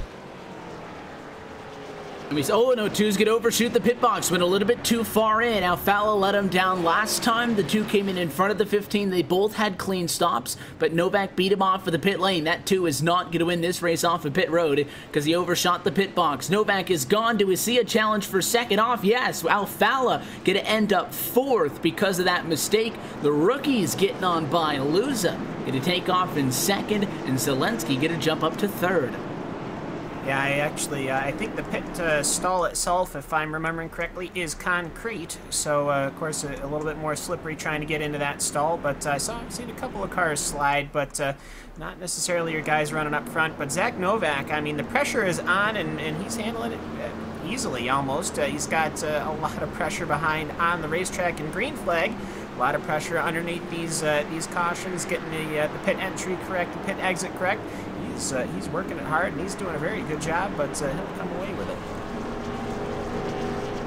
Looking out in front of Alfala to see if we had any other drivers stay out in this exchange. There's quite a handful of them behind the pace car. The 01 of Marcus Richardson, the 38 out of Michael J. Johnson, the 11 of Davies, as we expected. Jimmy Mullis in the 40, Schoenberg in the 55, Novak at a 15.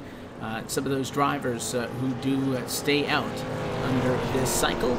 And, of course, you catch up with Luza, Zelensky, and then Alfala off of the pit lane. But for Novak, he will have a handful of drivers in front of him. Looks like one of them is going to come down pit road, so he might end up with 4 drivers total staying out. Johnson, Davies, Mullis, and the 55 of Schoenberg, which would put the control car, either the race winner off of the pit lane, Novak, inside of row 3 for a restart. This will shake up the lineup for sure, as Michael J. Johnson scored as your leader that last time by. Lights are still on atop the pace car. Marcus Richardson decided to come down pit road, but you got Davies, as you mentioned, Jimmy Mullis, Brian Schoenberg. There's some drivers there that were within the top 10, top 15. There's no slouches there, but we'll see what happens with those couple lap old tires compared to the drivers that just came down onto pit road. Could definitely make for a very exciting run. We saw earlier in the race, as you mentioned, Overland in the 47 car, among those that stayed out, was able to stay in the top 10 and was able to battle for those positions. So we'll keep an eye on what happens here as we continue to work around this racetrack. And keep in mind, one of the longest races of the year so far. We're not even to the halfway point, albeit we're just a couple laps away from reaching the halfway mark in this 100-lap event. The fresher tires in regards to the drivers who are going to assume the top 4 positions goes in reverse order. The driver who assumes the race leader, Michael J. Johnson, was down pit road at lap number 40. We saw Davies on pit road at lap number 41, and both Jimmy Mullis and Brian Schoenberg were on pit road at lap number 43. So they had all gotten their pit service completed before that caution flag came out. So they are on new tires. They're not going to be as fresh as those for the likes of Novak, loses Zelensky, and Alfala, the first drivers on the fresh ones. But it is noteworthy to note that they're not staying out completely. They were recently down pit road. It did appear, though, after that first caution, that a little bit, just those 3 laps that we had, and then comparing no tires to the 4 tires that Alfala took on and eventually used to take the race lead away from Novak on that stint after restarting in 6th, that even something as minimal as 3 laps on tires can be a difference. Now, strength in numbers. Maybe having the guys on fresh tires back a couple of rows won't allow them to really get up and on it off for the restart, but it'll be interesting to see if it's anything like what we saw earlier. I would expect Novak and Luza making some exciting moves from 5th and 6th. Lights out on the pace car. You stole my thunder there, Mr. Posocco. That's exactly what I was going to talk about. But you know what? The front 2 rows on older tires, 8 laps for the leader, 6 for the outside. Then the second row is going to be 5 laps old each. Now, of course, some of these laps have been pacing laps, so I have to say maybe 2 full green flag laps, and if you include the in-lap, out-lap, maybe just 1 for the guys in the back. But either way here, we'll see what people can do. Michael J. Johnson, we'll see how he'll handle it, but it wouldn't surprise me if very early on we don't see some 3-wide action as the guys with 4 tires that are all brand new are trying to hustle their way up to the front. Restart could have come to complete 49 laps, so to put us, as you noted, Tim, just one lap shy of the halfway point in this race. Plenty of ways to go. That opening half of this race, though, two very different kinds of racing. First 25 laps, a lot of yellows and a lot of restarts. That second stint, though, which ends up being about the fourth total on the race, green flag action, completely different. Yeah, we've seen a couple of different races so far, per se, in these first 50 laps. We'll see what transpires here. And as you mentioned, with guys like Michael Johnson, Brad Davies, some of those drivers that have a little more laps in their tires, albeit just a handful. And this could make for a very interesting restart. Keep an eye on Ray Alfala. He starts back in position number 8. Zach Novak starts in 5th. Here we go.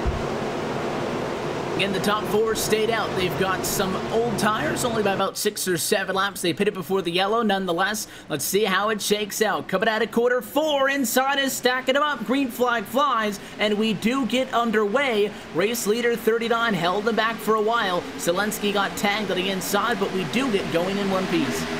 That was about a 3 Mississippi, and already Brad Davies wanted to hustle in onto the inside here. I think he's got a much better overspeed, and I wouldn't be too surprised if Davies tries to work himself to the lead as they work through Johnson. He's just able to hold on. He actually washes out to the high side, and here comes Davies on the inside for the lead. Jimmy Mule is following on the inside. We're going to have 3 wide going into corner number 3 for the lead of the race. No, we're not, but you know what? Davies, he's going to stay onto the inside, and he's actually going to give room to Mullis, but Mullis is not there. The rest of the field looks like they're trying to get single file. It looked like the 39 backed off of the outside. The 40 checked up a little bit on that innermost lane because they were 3 wide to the corner. Nobody wanted to make it run through into the off of the quarter, so they backed off, and in the end, Brad Davies ends up as your race leader at the cross flags point. The 40 still has speed, though expected in the challenge, but keep an eye on Novak. He's made his way up to 4th. First driver on fresh tires. He's got to run on the 39. To the inside they go into Cetera 1 and 2. Side by side for 3rd position. A quick pass on the inside. And Luza looks to the inside as well. He's bringing Zelensky along with him, and I believe Blake Reynolds, if he can get there, going to try to make that move as well. The 39 of Michael Johnson was in the top 15 or so on that green flag run prior to pit stops, but now falling back a little bit here from where he stayed out on the racetrack. And oh, by the way, the conga line continues to move, the 5 and the 2. Ray Alfala coming into the inside as well. There's some drivers that are on the move, and Michael Johnson's on the move towards the back. There's Brian Schoenberg as well. He was one of those drivers that stayed out on the older tires. And despite the fact that it was the inside of the racetrack that got checked up on a restart, Alfala lost 2 spots coming into the green. Restarted in 8th, and it fell back to 10th. He's up to 9th and just got around Johnson, so he is back to P8. But again, the distance to the race leader is the struggle when you're in traffic. You've got a fast car. Alfala is quicker than some of the guys in front of him, but he's now at a 1.7-second disadvantage to Brad Davies out front. That will be the more difficult thing for him to overcome on this run. Mullis still hanging on the second, but Novak on the back bumper, 0.5 of a second off of the race leader. You see him step down about half a car length lower in quarter number 3 than Mullis was. Got a great run up to the bumper, checked it up a little bit early. He'll look for a good run out of 4 to make a move. Wouldn't be too surprised if Novak pulls alongside, perhaps, and then goes into 1. He's got the newer tires, should be able to stick to the inside line. Will he do it as they get under acceleration from 206 miles an hour? No, he will not. But 2 wide action between Bobby Zelensky and Blake Reynolds. Reynolds gets a good run on the outside. I was noticing a little bit further back, there was a lot of action around where Alex Bergeron's car was. Wherever I had seen that, there was quite a lot of shifting and moving in the back there, wherever that was. Probably top 10, but either way, though, action, at least further back, looks like it's heating up. But Zach Novak, well, he didn't get him on the front stretch, he'll get him on the back stretch. Up to P2 on the fresh tires. Zach Novak continues to spearhead that charge. Next closest driver is Ryan Luza in the 1. He runs right now in 4th position. Then you have back spot Zelensky in the 83, who just got passed back by the 66 machine of Blake Reynolds. It was in front of him before, passed him back up, and now it's gotten back around him. So maybe somebody flying under the radar here in that 66 machine, also trying to work his way up through the field. He's been able to get in front of the 83. Just behind him, Michael Conti trying to get back up to 5th position, which is the highest he's been so far tonight. On the inside, can't get the bite. Not going to happen this time. And making that move in front of the 2 of Alfala might cost him. Alfala closes up to the bumper. Doesn't appear to want to make a move quite yet to turn 3. They'll stay single file. didn't have the momentum to make that move on the 83 as Zielinski, but the 66 of Reynolds, when he made that move on the 83, he worked to the outside. Very impressive move for Reynolds. It looks like he has some speed entering the second half of this race and keeping pace with Ryan Lewis. Zielinski gets a little bit free off of corner number 4. The 5 gets a great run down this front straightaway, and it looks like he's going to try to get to the inside this time. Yes, he will. Conti makes it easy. He'll pick up that spot, and right behind him, here comes Ray Alfala. Alfala to the inside of Zielinski as they go at it for what is now position number 7. Zielinski falling back a little bit here. Conti and Alfala moving closer towards the front of the field as they try to march into the top 5. Blake Reynolds currently occupies that spot. He's battling with Jimmy Mullis and Ryan Luza right now for position number 3. And if you're losing, you got to get going because new race leader as the lap 54 is Zach Novak. So you no longer have a driver on older tires leading, which you could argue and maybe hold it up to 15 for a little bit. Novak's in clean air. So if you're losing, you want to get to him before this thing really starts to break out. You got to get going. 0.8 of a second back and still struggling to get around Mullis. That 40 has been holding pretty strong in front of him. Reynolds right to the bumper. Then you'll have Zielinski, who's coming down pit road from 8th position on track. He's going to have to give up that top 10 position for the 83. Yeah, it looks like he's got right side damage, at least on the front clip of it. I don't see anything on the rear dictating that that he had maybe scraped the wall, so maybe some contact that needs to be repaired to keep his aerodynamic up. Perhaps he's just not happy with the car. He'll be able to get his car worked on, but Jimmy Mullis, though, he's fighting with Ryan Michael Luza on the inside. Michael Luza, I think, might even be carrying a little bit of damage on the front of his Ford Fusion, which is certainly not going to help him going down the front stretch and the back stretch here. As we've been saying, I mean, 206.7 mile an hour. I mean, that's a lot of speed to be trying to carry. As you can just see, Jimmy Mullis on the outside, he's actually pulling away from Ryan Michael Luza as Blake Reynolds is trying to decide where he's going to fit into this picture. He decides to go to the inside. He'll follow Luza into the corner, but Luza on the bottom can't get by. 40 got sideways that time, and they almost made contact. Still door to door. Now coming off of turn 2, and just that little bit of banking. 9 degrees of banking. You're going to help the 40 get a run down the back straightaway. That is imperative. And the side-by-side is backing up the cars behind him. Reynolds is there. Conti is there. Alfala is there. It's in fact a 3-way battle, rather a 5-way battle for third. And a very intriguing battle as that. Ray Alfala boxed in on that outside line. Looked like he had the run through the short chute. Couldn't make it happen. Falls back in behind Conti. Meanwhile, Luza and Mullis putting on an absolute show for position number 3. And Blake Reynolds, as you mentioned, nowhere to go right now other than to watch this battle and try to pick what line is going to move a little bit faster. And it looks like it's going to be the inside line. Jimmy Mullis takes a little bit of a wide entry into the corner, gets tight through the short chute. The 1 of Ryan Luza continues to work that inside, and now he's got Blake Reynolds behind him. Looks like Luza will clear him here. Little slide job up into the corner, and Michael Conti going to try to make it 3 wide. 3 lanes down the back straightaway. Conti is on the bottom. Reynolds is in the middle, and the 40 does not want to be on that 3rd lane. Jimmy Mullis backs out of that one, and it'll become a 2-by-2 fight for what's going to be now 4th position. Reynolds on the outside. Good run to the short chute. Back and forth, though. The 5's going to draw even on the inside of the racetrack. Trying to get back to the gas. Walks it up the hill. He couldn't get the foot down in time, and Reynolds is going to get that. So, with Mullis dropping back from 3rd to what's going to end up being about 6th or 7th, in just 1 lap alone.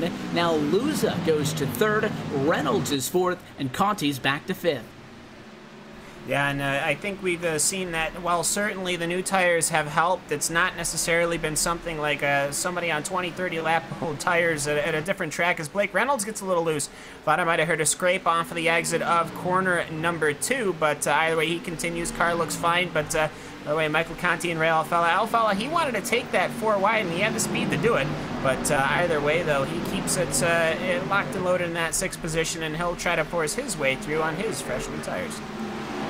We've crossed the halfway point in tonight's Brickyard 250. Let's take a look at our iRacing Midway race break brought to you by iRacing, the leading online racing simulation developed from the beginning as a centralized racing and competition service. iRacing organizes, hosts, and officiates races on virtual tracks all around the globe.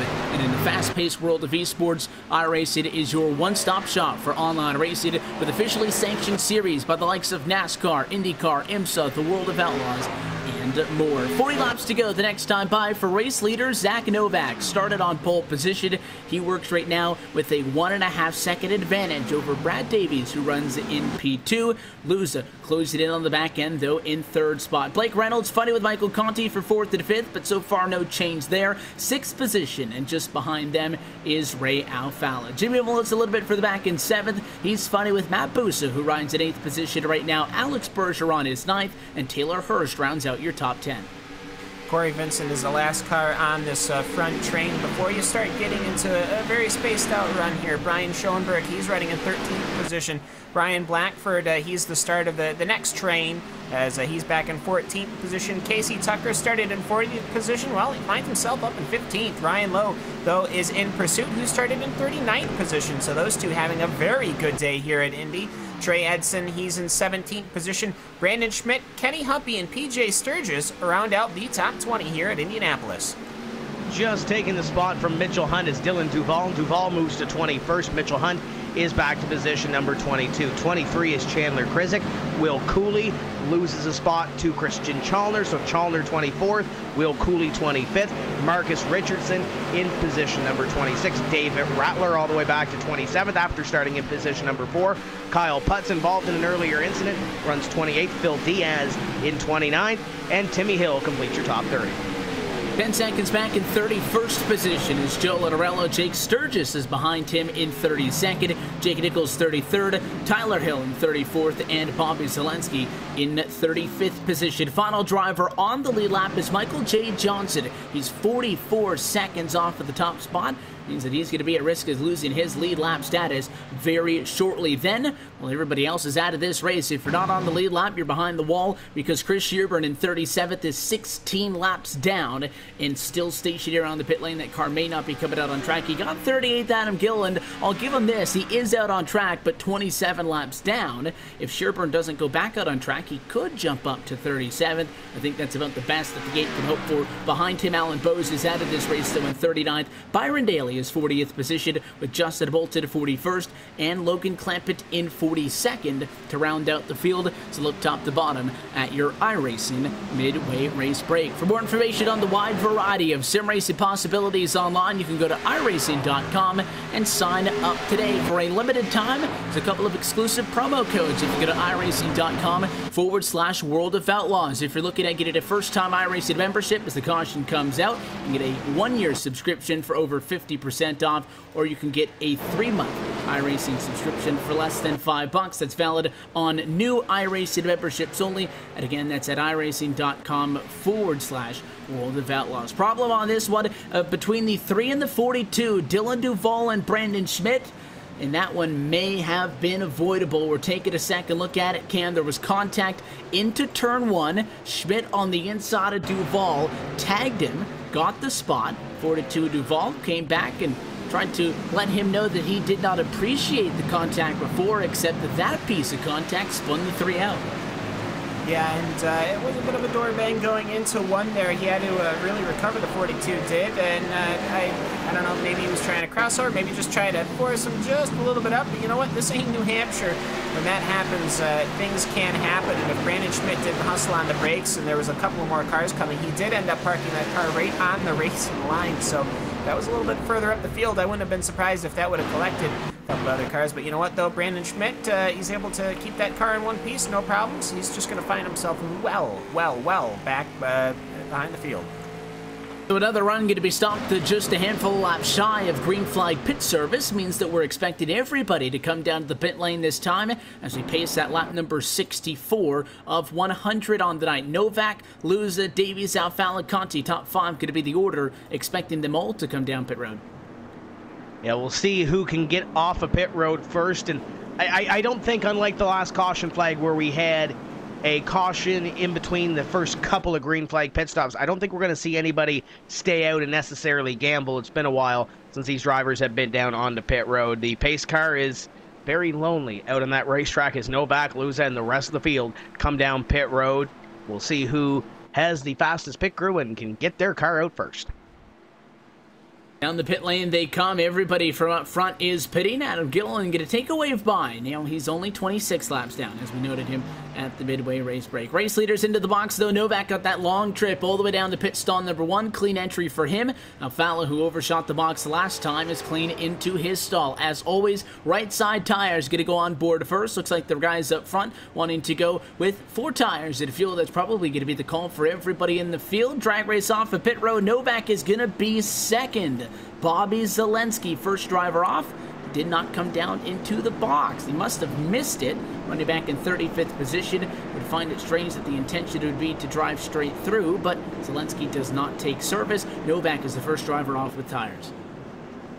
Yeah, that was a bit of a strange one. I mean, he had come to the pit. I mean, we've pitted multiple times. He's got to know exactly where he is. You know what? There wasn't a single spot on that pit lane run where he even veered the wheel. So I wouldn't be too surprised if perhaps he's just trying to get it so he can get that service on that lap before we go green. But either way, he was working his way up through the field after that run he had to make into pit lane. Of course, they had to repair some of that front end damage wherever he picked that up. Not quite sure, but we'll see what the strategy is for the 83. And I would find it strange that he would implement that drive through the pit lane strategy. For those who don't know, and it's something that we see Timmy Hill do a lot, if you drive straight through pit road, you'll be allowed to come down and get service at the one to go for the restart. If you do not drive straight through, pit road will be closed for you. But Zelensky, somebody who started up front, was running just outside, or rather just inside, I should say, of the top 10. But he didn't make a move to the pit lane, so that very well may be the strategy for Zelensky. If you were to make that call, the idea behind it would be to go out front and get a bonus point for leading a lap. Not even going to get that because Michael J. Johnson didn't pit either, and he'll be the race leader this time by. And that surprises me because I think he led a lap a little bit earlier on in this race. But Michael J. Johnson definitely will stay out and lead a lap here. Zelensky scored in position number 2, and then the rest of the field now closing in on that 30 lap to go mark, just a little bit over that 30 lap to go mark. You've got guys that are battling for a top 10 spot. Jimmy Mullis had that strategy a little bit earlier. He scored in position number 9, well within a top 10 run and possibly running for the top 5. Blake Reynolds is still up there. Blake's had a great run so far this evening. And I still think Matt Busa, if we get a longer green flag run, I think Matt Busa is going to contend for at least the top 5, but he might be up there with the guys like Novak, Luza, Alfala, Michael Conti, those guys that have been up in front. I think the 34 car, he's passed a lot of cars here this evening, but I think that's the one we really have to watch here in the last quarter of this one. And Johnson pitted at lap number 58. At that same time, our race leaders were working under green flag conditions. That was just as we were taking a look at your Midway race break. So kind of a similar scenario to what we saw on the last trip down to the pit lane. A couple of drivers had just pitted. In fact, it was 4. Pitted just before the caution flag came out. They stayed out not on old tires per se, but on older tires. That's a similar situation with the 39. So I wouldn't be surprised if Johnson does stay out. But for Zelensky, it would be quite the call on what was a pretty good length run to not get service at all. So whether it was by design or by mistake, I think the 83 has to pit this time by. Yeah, not quite sure, but seeing a couple of cars joining Rail Fella, I think they were just going through the infield on 3 and 4, as well as Michael Conti, perhaps starting to do the beginning stages of fuel saving, because we are starting to get into that bracket. But Bobby Zelensky, he will indeed come down this time by as pace car. I believe the lights on that Ford Mustang will go out. Yes, they will. So we'll start getting double file and get ready to go green once again here at Indy. No reason for him to not go with 4 tires at a fuel. Top it off, get everything you can before you get back out there on the racetrack. Talking about maybe fuel being a game here as we work in on 33 laps to go to the restart. Was just looking if anybody else was going to be coming down to the pit lane and topping off with him. Mitchell Hunt is back down pit road to top off. So is Kyle Putz. So is Will Cooley and Timmy Hill, Christian Challoner. So a handful of drivers, even Jake Nichols, down pit road at the one to go. Top off on fuel, just in case we find ourselves in a situation like that. Doubling things back up, we've had 2 good length to green flag runs, but As the age-old saying goes, cautions breed cautions, and as we get later into this race, and as less and less laps are left on top of the scoring pylon, there is a little bit more incentive for these drivers to get a little bit more aggressive on these restarts. And that 39 Johnson is really going to be working on the 15, but if you're Novak, I think you have to be confident in your ability to get around Johnson. Your concern is keeping Luza behind you, I think, through turns 1 and 2, so you can make that move. Yeah, we'll see what transpires here. We have seen it kind of cycle out just a little bit as these guys go on the run. So we'll see if Michael Johnson can hold the lead, and we'll see if guys like Novak, Luza, and Ray Alfala has been really strong and been able to get through the field on these restarts. Michael Conti has too. They put on a pretty good show the last time we threw the green flag. So watch the 2 and the 5 as they try to navigate those three around them and see who takes away the lead. 39 in control, I believe, for the first time. Johnson's going to dictate a restart tonight. Holds them back all the way to the pit wall. He still won't go. Now he puts the right foot down as the green flag flies and we get back underway. Novak, not a spectacular restart. I think that nudge from Alfala is going to help him stay in front in the battle for second. As he goes off to corner 1, he steps down in front of Luza. Tight one, but he's got the spot, and now a big run in the setup of the quarter. Here he comes for the race lead. Yeah, Alfala was able to get the position on Ryan Michael Luza, and here comes Zach Novak on the inside. This is the second green flag start for Michael J. Johnson. The first time he held it for 3 Mississippi, this time he held it for 6 Mississippi. Now they're putting 3 wide down the backstretch as Ray Alfala, he wants to get in front. He wants to lead this race, and Ryan Michael Luza is very late on the brakes with that damaged front end. He'll manage to go in, and he will pick up the position. And Michael J. Johnson is falling like a stone right now as they're fighting for the lead, still going 2 by 2 through 3 and 4. They were door banging in 3, and they are still all over each other. This time at 4 does the 1, trying to go to the inside. There goes Luza looking to the bottom. He'll jump back up. Will stay 2 by 2 for the race lead. Alfala led it that time by the start-finish line. Novak preferred lane. You can see all of the rubber that's been put down on this racetrack over the course of the 68 laps completed to this point, and they are still side by side for the race lead. Nobody is willing to give up as Alfala squeezed up top, but still gets back to the gas. Those drivers up in front not giving an inch. Remember back a little bit earlier on when the 2 and the 15 battled, we saw Ray Alfala try to pinch the 15 down the inside, just enough for him to get the run off of the corner. The 15 car couldn't get that run transferred over. Now they get back to single file racing. We'll see if Zach Novak maybe tries to save something, maybe get a reprieve, and maybe battle again with Ray Alfala. He knows that if this race goes green flag for a little while, you might need to conserve a little bit. You never know. This thing might go green to the end of this one. Look at that battle back there for position number 3 as well. The 1 of Michael Luza holding off Michael Conti for position number 3, and then Blake Reynolds right on their tail as well. The 66 car putting up a run. Could this be the night that he goes to victory lane for the first time in this NASCAR Peak Antifreeze Series? We saw it last year with Dylan Duval. I think that 5 making that step up to 4th position puts him at the highest he's been all night. He's gotten to 5th on numerous occasions, but Conti now 10 positions in front of where he started this race, which was back in 14th. Side by side, just outside of the top 10 is your top 5 battle, but our single file for the moment. The 22 of Brian Blackford trying not to go backwards on the inside as Schoenberg successfully defends 15th position. There's a lot going on back here, 3 seconds off the point. Yeah, and Brian Blackford, that last time by on the backstretch, he was well into the grass. He had been driven way, way down, and so he rode some of that grass and lost some positions. But either way, now Dylan Duval, he is ready to and roaring, ready to go. He is just going to go through the short chute right now. Will he get a good exit and come to the inside of Kenny Humpy? He has been having a good race as well. Not a qualifying time pit for that number 58 car, but he's gone from 38th to 17th, and now him and Dylan Duval are dragging their way down towards 3 and 4. One more time as Michael J. Johnson has Brad Davies on his inside. That is an easy pass. And a lot of side-by-side behind them. Tucker's on the outside. The Oda Richardson is on the outside. Nobody back here can get away from each other. The 39 of Johnson at a battle for 13th and 14th is the 58 machine's going to go to his inside and get around him. So is the 42. But up front, fighting continues. Now into 3rd is Michael Conti. And just with a move in the battle for 4th and 5th position, the 1 of Luza. Back around Busa, wasn't able to quite get up to Reynolds quite yet. The 66 maintains 4th. Yeah, the 66 car that last time by got the spot on Ryan Luza, poured the pressure on the 1 car, finally got that spot away, and now the 66 Challenging the 5 of Michael Conti. Great run into the corner. Going to gain about a car length on car number 5 as Blake Reynolds now starts to really push towards the front of the field. We'll see. It doesn't look like he's saving a whole lot, Evan, in that number 66 car as he comes up at a corner number 4 where he made the pass on the 1 car. He's closing in on the 5. He's got about a car length in between. In front of them, about 2/10, Zach Novak, and then Ray Alfala about a half second or so in front of this battle, as everybody else be around the top 10 or so has got single file. They're really trying to log some laps here and maybe get some green flag racing in towards the end of this thing.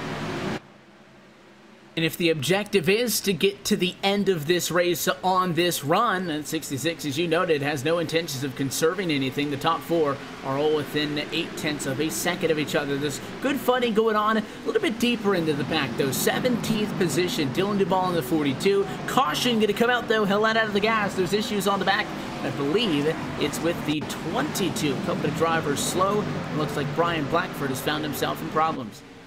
Yeah, I had a little bit of help from Marcus Richardson as they were coming off, I believe it was corner number 2, or as Brian Blackford got a little bit of a helping hand coming off the exit of that. Ended up holding the car up, getting it low before it went too high up the track. It got a little bit of spun around. Don't see any significant damage on it. Maybe a little bit of right side damage, but you know what? For the most part, the 22 looks to be okay. But yeah, that area, that whole pack of cars, about 15th on back. That was a huge battle going on with a lot of cars making a lot of different maneuvers, and they finally got single file for probably going to be just a moment before they all went and swinging down the backstretch. But either way, somebody got caught out, and this time by had to be Brian Blackford.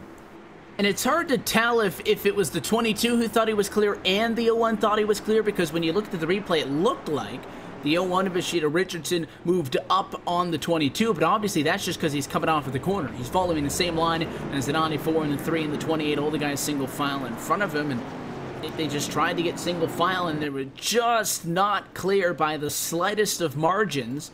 And Blackford spins out. Could have been a lot worse. Could have gotten to the inside fence. Could have got back up into traffic. Instead, it is a lazy spin for the 22. Not a good time to have a problem, though. He said if you get spun out at lap 3, not what you necessarily want, but you got plenty of time to make up for that. This is going to send Blackford back to 36th position with less than 36, in fact, laps left to go in this race. A tough spot to be in. Race leaders down pit road. Zach Novak takes out the cone on his way down. Everybody up front is in. We'll see who gets the advantage off of pit road this time. It looked like for a little while we were going to see some green flag laps being put down on the board. So with around 25 laps left to go in this race, you never know. This could be the money stop to try to get yourself a little bit of track position to get out front and possibly try to win at the Brickyard. The 2 of Ray Alfala overshoots his box one more time. He's going to have to back up, and I think that's going to cost him a little bit here, Evan. Well, each time he's made a mistake, he's decided not to alter the strategy, but he's going to stay with 4 tire calls. So Alfala going to lose a handful of spots off for the pit lane. It'll be almost 6 positions. Corey Vincent going to beat him off of pit road. Matt Busa, Michael Conti, Jimmy Mullis, Ryan Luza, and Blake Reynolds. All of those drivers racing for the first driver with 4 tires off of pit road. Zach Novak uncontested because he only took 2. Yeah, and it looks to me like pretty much the entire field has taken 4 tires minus 1. It's number 2 is Zach Novak, and now these tires shouldn't be that old, I don't think. He obviously just came in. Let's see, probably got maybe 7 or 8 laps on that, so the left sides are going to be 7 or 8 laps old. The right sides are going to be new. Not quite sure how that's going to work. We saw previously that it seemed to at least hold up for a little bit, but perhaps he's hoping that they're going to be fighting each other, much like we saw at the drop of the green flag, that last restart, hoping he can get away at least enough to cover as trying to cover the last 25 laps of this race. You can only imagine that Zach Novak is going to be in a very difficult position here. Your concern as the race leader is that if you pit, everybody else is going to stay out. If you stay out, everybody else is going to pit. Well, everybody followed him down pit road. Alfala had made a mistake. It looked like all was clear for the 15. And I think that one just comes down to not a, somebody getting caught out and him being at a disadvantage because of the position he was in. He just misread the situation because it appears that everybody besides him was in agreement on what the call should be. with the exception of maybe Mitchell Hunt, because he stayed out on the racetrack and he's going to be your leader. Not sure if Mitchell's going to come down pit road on one of these next few laps, but Mitchell on no tires, Zach on 2, and then as you mentioned, everybody else in agreement on 4 tires to try to get themselves, well, maybe not necessarily a little bit of track position trying to move up, but Ray Alfala definitely overshot the box. Going to cost him a couple of spots all the way back right now to position number 8, but he's got some fast company there along with them. He's got Matt Busa, Michael Conti, Jimmy Mullis, and Ryan Luza in front of him, along with Blake Reynolds, and then you have Zach Novak. Behind them, you got Corey Vincent. Taylor Hurst has been quietly creeping his way up into the top 15. Now he's in the top 10, battling on that last run with Chris Overland in the 47. They're going to line up nose to tail. Then you got a guy like Brad Davies, who was strong earlier in this race, just inside the top 15. And a name we haven't mentioned a lot this evening, Evan, is Ryan Lowe. And I bring that name up because Ryan Lowe right now is running in position number 14 on the racetrack the last time by the scoring loop. He sits 11th in the standings. Obviously, Derek Bordeaux not here this evening. Dylan Duval having an up and down night in car number 42. Trying to gain to at least position number 9 in the standings, but also trying to make his way up into the top 8 and make his way into the playoffs. So this could be a big night if Ryan Lowe can continue to pick off some positions. Haven't talked about him all night long. Started in 39. This could be big for the 7 car. And that may be a good thing that we haven't done too much talking about him, because it appears that most anybody we talk about that's in and around that championship top 8 cutoff for the playoffs has found themselves in some form or another of issues tonight. So he's up to a race high 14. That's 25 spots in front of where he started. That also makes him the second biggest mover in this race behind Chris Overland, who started 41st and has kind of become a staple marker in and around 10th and 15th position, who runs in 12th on track at the moment. So Mitchell Hunt came down and topped off, coming to the last restart, came in at the 1 to go, got fuel and got tires. We suspected that that may be a strategy play by some drivers to be able to make it to the end of this race. Well, because of that, he has elected to stay out. He will assume the race lead. Then you have Zach Novak in the 15. Up front, came down pit road, but went with just 2 tires. That's the anatomy of the front row. Everybody else on 4. That includes Blake Reynolds and Ryan Luza in 3rd and 4th, Jimmy Mullis in 5th, Michael Conti 6th, Matt Busa 7th, Corey Vincent 8th, Ray Alfala way back in 9th because of that mistake on pit road. Second time tonight we've seen that, and Taylor Hurst is 10th.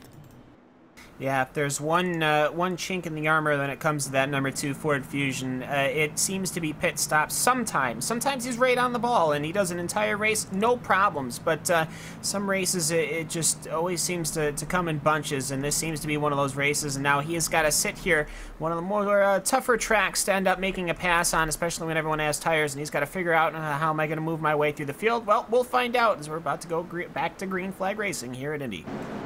And as we get set to go back green, this restart is brought to you by Herculiner Truck Bed Liners, the official bed liner of NASCAR. 77 laps going to be complete from the Indianapolis Motor Speedway as we continue to knock on the door at the end of this race, with just 23 laps to go in the second to last race of the regular season on this 2017 NASCAR Peak Antifreeze Series. Pace cars down. How good are the no tires? How good are the 2? Or is 4 going to reign supreme over all? Holding the back is Mitchell Hunt. He still won't put the right foot down. Now he does as the green flag flies and we go back underway. A great start for the 71 of Mitchell Hunt as he will vault down into corner number 1. The battle is for position number 2. Blake Reynolds trying to get to the inside of Novak. He will do so, but on the outside, Novak try to get that run to take second place back. He will do so and hold on to second for at least the time being. Reynolds goes to 3rd. It's the battle behind them. Conti and Luza side by side. They battled it out the last time at Loudon, but now it's for position number 4 in the late stages of the Indianapolis Motor Speedway event. But Conti looks like he has the upper hand on the inside for at least the time being. And he looks like he'll be able to get the spot as that one, as the 50 to Zach Novak rockets to the race lead. That's key for him to get by the 71. He was hoping that Hunt, I think, would act as more of a buffer to the 66, but looks like Reynolds could just as easily discard of Mitchell Hunt as Novak did. So the 15 on the 2-tire call, back to the race lead. Problems behind, caution flag back out. Multiple cars ended up driving down pit lane to avoid it. I see Bobby Zelensky is involved. Was he one of the ones that were directly involved? Yes, he was racing with PJ Sturgis. They're coming out of corner number 4, and they ended up going door to door, and that did not end well on the exit of corner number 4 here at Indy. And at first glance, I thought it was the 83 who entered the corner kind of wide that forced the 57 out of room, but I don't know how much more space Zelensky could have used up. Left side tires were on the curb, and Sturgis was right there on him, and Zelensky got really sideways into the corner, and unfortunately that car goes up the hill, tags the 57, and he was going to be okay, but then the 57 bounced back off the wall, and Zelensky ended up spinning back into the outside fence. So the caution flag flies once again, lap number 79 being worked on the board, and we kind of saw this last year in the 2016 event as we watched the 83 onboard of Zelensky going through that incident. Let's look back to 2016 for a second, though, Evan. You had Dylan Duval, some late race strategy, a couple of cautions, and he goes to victory lane for the first time in this series. How about Blake Reynolds right now in position number 2? We'll see if the glass slipper decides to fit for a second consecutive year, but he's in line to try to win his first NASCAR Peak Antifreeze Series race. If he can get by Zach Novak, he's got fresher tires in that 15 car. He's in a fantastic position to do so, and he's had a very good car all night long. Be granted that, you know, we've spent a little bit more talking about names like Novak and Hunt and Alfala and whatnot, but Reynolds has had a fast car. Was third best at a warm-up session, only bested by Hunt and Alfala, two of the names who outqualified him as well. But he started back in 16th position. He made that time up relatively quickly, though, and ever since the halfway point, that number 66 Ford has been in the picture. Now, he is in the best position. He'll be to the outside of Novak, though, and I think that's going to hurt him, simply because I think Novak's going to be able to get the jump.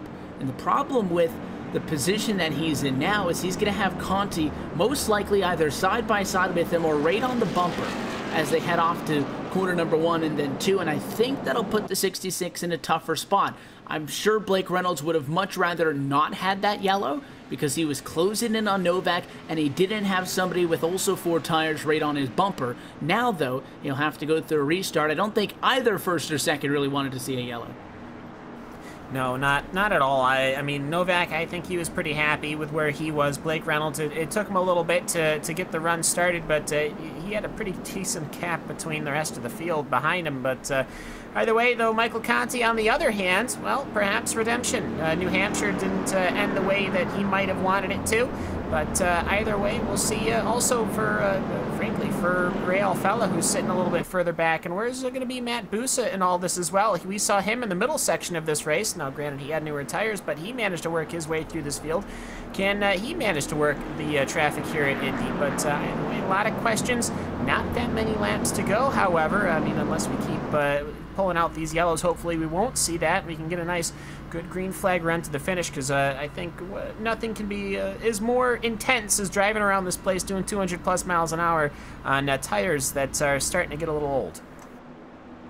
I have a feeling that as we now take 20 laps to go under the caution flag, that the race to the end of this for the final 1/5 distance is going to be a lot more like laps 1 through 35 were in comparison to what we saw between laps 35 and 65. It was at that middle portion of the race that we got about 2 consecutive good green flag stretches and even started talking about drivers maybe coming down pit road for green flag surface. In fact, some of them did decide to come down before the yellow came out just before the halfway point. But late race restarts, you've got drivers on a little bit of a different strategy. I think that if we even get a couple more yellows from this point on, the drivers up front are committed to the track position. And I think that the way that these races tend to go with late race restarts, and still what I should note is an impressive number of cars on lead lap 35, the 42 that started this race are on the lead lap 36 total, are still on the racetrack, that there is a lot still to be undecided. And we haven't necessarily seen a big wreck. We've seen a couple of multi-car incidents, but we haven't really seen that big wreck to knock a bunch of drivers out of this race or put them at least on pit road with some big damage to their cars. We could very well see that here in the coming laps. As you mentioned, we've seen some of these races that have had some caution flags at the end of it, and track position becomes very key. Maybe that's what a guy like Mitchell Hunt was thinking when he stayed out on the racetrack. You got some guys, though, that are going to be pushing their way towards the front of the field, and sometimes that doesn't end as well for them as it would for a guy that's up front. Guys like Ray Alfala and Matt Busa right now sitting in positions 8 and 9.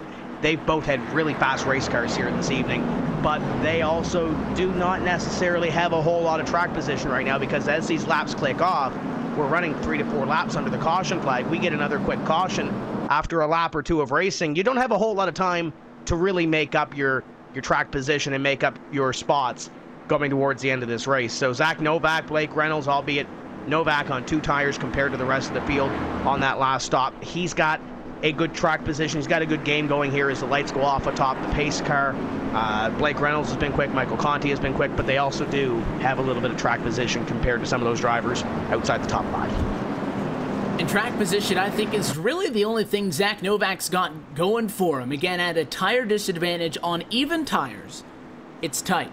But I still think you got somebody who may be able to challenge with him. With the tire disadvantage, the tires have appeared all night long to be very important. If this race goes green on this restart for 18 laps, I don't see the 15 being able to hold the 66 and the 5 and a 7 and 1 off. Now, if he can, I'd be very delighted to see him prove me wrong, but based on what we've seen tonight, I don't think the tires can do that. So for Novak, he's had plenty of restart practice. Led about 4 of them early on. I said that the end of this race might be like the beginning. Well, he was good on all of those early race restarts. If he can nail these and get those very quick 1 or 2 lap runs and then a yellow, at this point with only 18 to go, you get a caution. That takes 5 laps out of the equation. That's, I think, maybe what the 15's banking on. Well, perhaps. I mean, we'll see what kind of defense Zach Novak can really put on. There's only so much you can do going down the front stretch or the back stretch. We'll see just when Zach Novak does. We've seen a lot of delays with the field starting. We'll see where Zach Novak picks a spot. Will he do what he did when he led the field to its first green and go as soon as he can, or will he wait? We'll find out. Doubled up this time at a quarter number 4. Could it be the final time? The pace car is going to drop down to the way. 82 laps complete of 100 on the 9th from the Brickyard.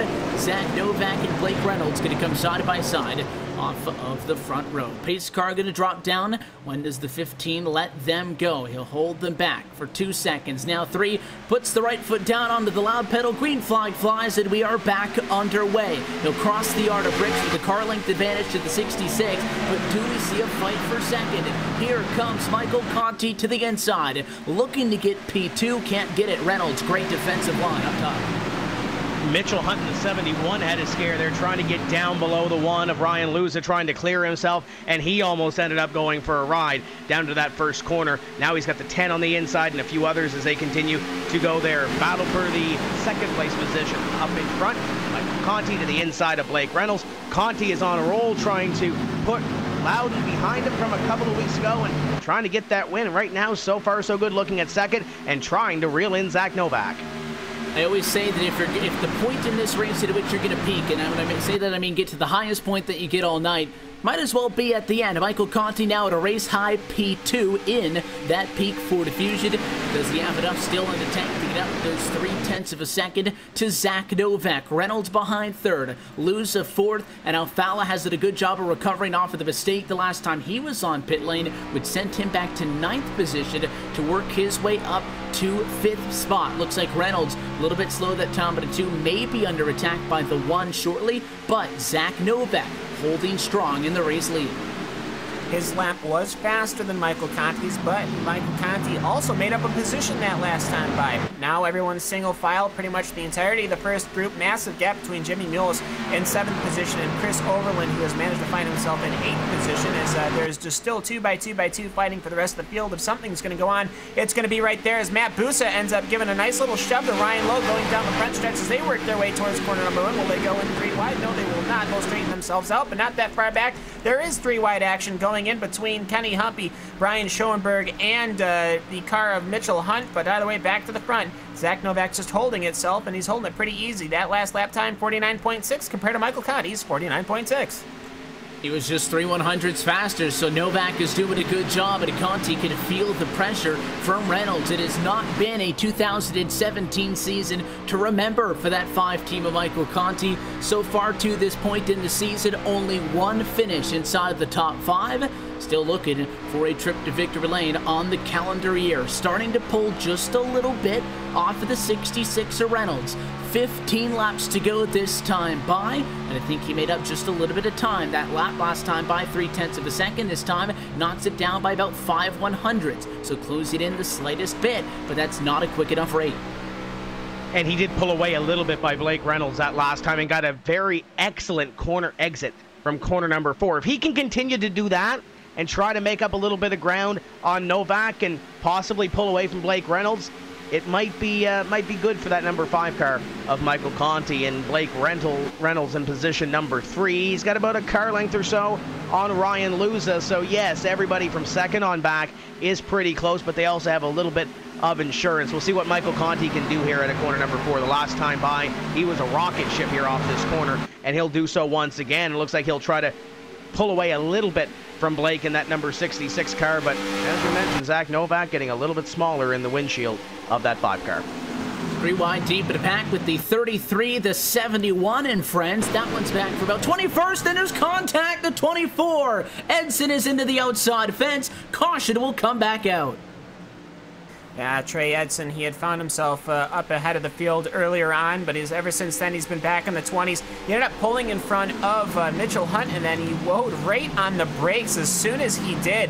And I have to say, he probably was the first person to get on the brakes going into one. I mean, Brandon Schmidt, who was up ahead, hadn't even gotten on the brakes yet, but Mitchell Hunt, I don't really think I can say much to him there. A car pulled right in front of him and got on the brakes. Joe Lottarello also involved, but only slightly. He's got a little bit of front end damage, but nothing he can't live with. A couple other cars I think got collected in that, including the car perhaps Kyle Putz. No, I think he mentioned that too.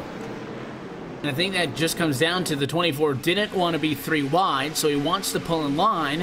And then he was also concerned that the aggressive deep drive that he felt to turn 1 would have put him tight on the back bumper of the 3. And I agree with the sentiment that if you pull in front of a guy and get hard on the brakes, it's pretty difficult to expect that driver to be able to figure that out in time and not take you out. And it's an unfortunate deal nonetheless. Close it in on 10 laps to go. But that 24 gets thoroughly destroyed in that incident, and a couple of drivers, as well as you noted, going to get collected with a bit of damage as well. So lights come back on top of the pace car, and Zach Novak again was able to bridge his way to another caution. So he run about 5 laps under green, subtracted another 5 laps off of the to-go count under the caution flag. Good news for the 15, and Novak looked very, very strong on that last run. And good news as well, we saw that exchange for position number 2 off that last restart. Conti was able to get underneath Blake Reynolds on that inside line, and they swapped that position, and they battled a little bit as well after that exchange down into corner number 1. But now the shoe will be on the other foot as long as these guys do not come down pit road and stay out on the racetrack. Novak taking a little peek down towards pit road. It looks like he might stay out on the racetrack. We'll see what they do behind him. Conti is coming down onto pit road. The 5 will make his way down. And what I just said about that restart, that battle for position number 2 with Conti, strike that, because now Blake Reynolds looks like he's going to be on the outside of row number 1. So Conti coming down pit road, and fairly lonely down there. He's got a couple of drivers heading down that way as well, but he's going to surrender the second place position to do so. And that surprises me. Now, a lot of the guys from the second half of this lead pack are going to come down and pit, and that's a good hefty number at 33 total. But I felt that everybody was going to stay out, and I said it on the last one that I don't expect that the guys up front would be giving up track position, so that call surprises me. Now, we've been saying all night to everybody, you want tires, you want tires. Well, Conti's going to come off of pit lane 3rd. He will go with 4 fresh tires, so it's going to cost him a spot to Schoenberg and Johnson additionally, who also came down to the pit lane, but I believe both of those drivers only took on 2 tires on that pit stop. But that's going to put him pretty far back with not a lot of laps to go. In fact, if you get another yellow in there, you might only be looking at 4 laps of green flag action. It'll be tough to try to get back to the top 5, let alone battling for the win. And I got to say, looking at the bigger picture, point standings, he's in 14th right now. Chris Shearburn, Matt Busa, Brian Lowe are ahead of him, as well as Derek Bordeaux and Dylan Duvall. So they're all pretty close in points. I mean, he's only 6 points behind Chris Shearburn. Now, obviously, Shearburn is a retirement, so maybe he's saying, you know what, I might have that position. I might as well give it a shot. We'll see what I can do. But Michael Conti, we'll see where he ends up in the lineup as a whole. But yeah, I'd like to think that everyone really, really, really wanted to come down pit road. Problem is, as well, this little game of jockeying, people started seeing people swerving. Once you start people swerving, a lot of people just decommitted, and it might have been the plan all along. But either way, though, so it's going to be Novak and Blake Reynolds. These tires, though, are getting a little long in the tooth. They are, and it's helping that we are getting laps under the yellow, but there's no doubt that those who did pit with fresh tires are going to be substantially quicker. You just have to look at a numerous amount of things, amount of cars at a racetrack, you know, how many laps are going to be left. And Michael Conti crosses the start-finish line the last time by in what appears to be 20th position. He wasn't the first driver off of pit road, but he was the first driver off of pit road on 4 fresh tires. I don't think he can get back up from 20th, even if you get all 9 or so laps that'll be left when we finally get the green flag, under green flag conditions with the yellow. I think 20th is just way too far back. I think 20th is way too far back as well. You might get a little bit of help with a couple of those drivers that are closer to the front of the field. Maybe somebody slips up and maybe there's a 3 or 4 multi-car incident, and maybe you pick up some spots that way if you steer clear of it. Obviously, with 4 fresh tires, you're going to pick up some spots organically as well if we get some green flag running in. But I don't think it's enough to get up there into the top 5. With Michael Conti running in position number 14 in the standings, he's one of those drivers that's really on the cusp of either making the playoffs or not. I don't think this is going to help him, but then again, Evan, that's why we're sitting up here and not either on the pit box where Brandon Hastings is or on the racetrack where Michael Conti is driving that car. But I don't think it's a winning move, but maybe he felt that he didn't have a winning race car either. So we'll see how this plays out. And I think to the point that Cam, you had noted also as well, because of where he sits in the points, 14th, it would still be quite a long shot. For me, I would think at that kind of a disadvantage, you would have to put yourself out there. But maybe he felt with the drops coming in that he should not put himself in a risky position, and maybe by staying up front with a mix of drivers who are going to be driving really hard, that was a worse position, and that maybe he needed tires to make himself a little bit more comfortable, because we've seen time in and time out drivers get through 90% of a race, be in a good position, put themselves at a tight spot in the top 10, fighting for just one extra spot at the end of the race, get wrecked out and finish outside of the top 30. And that would not help his case anymore either.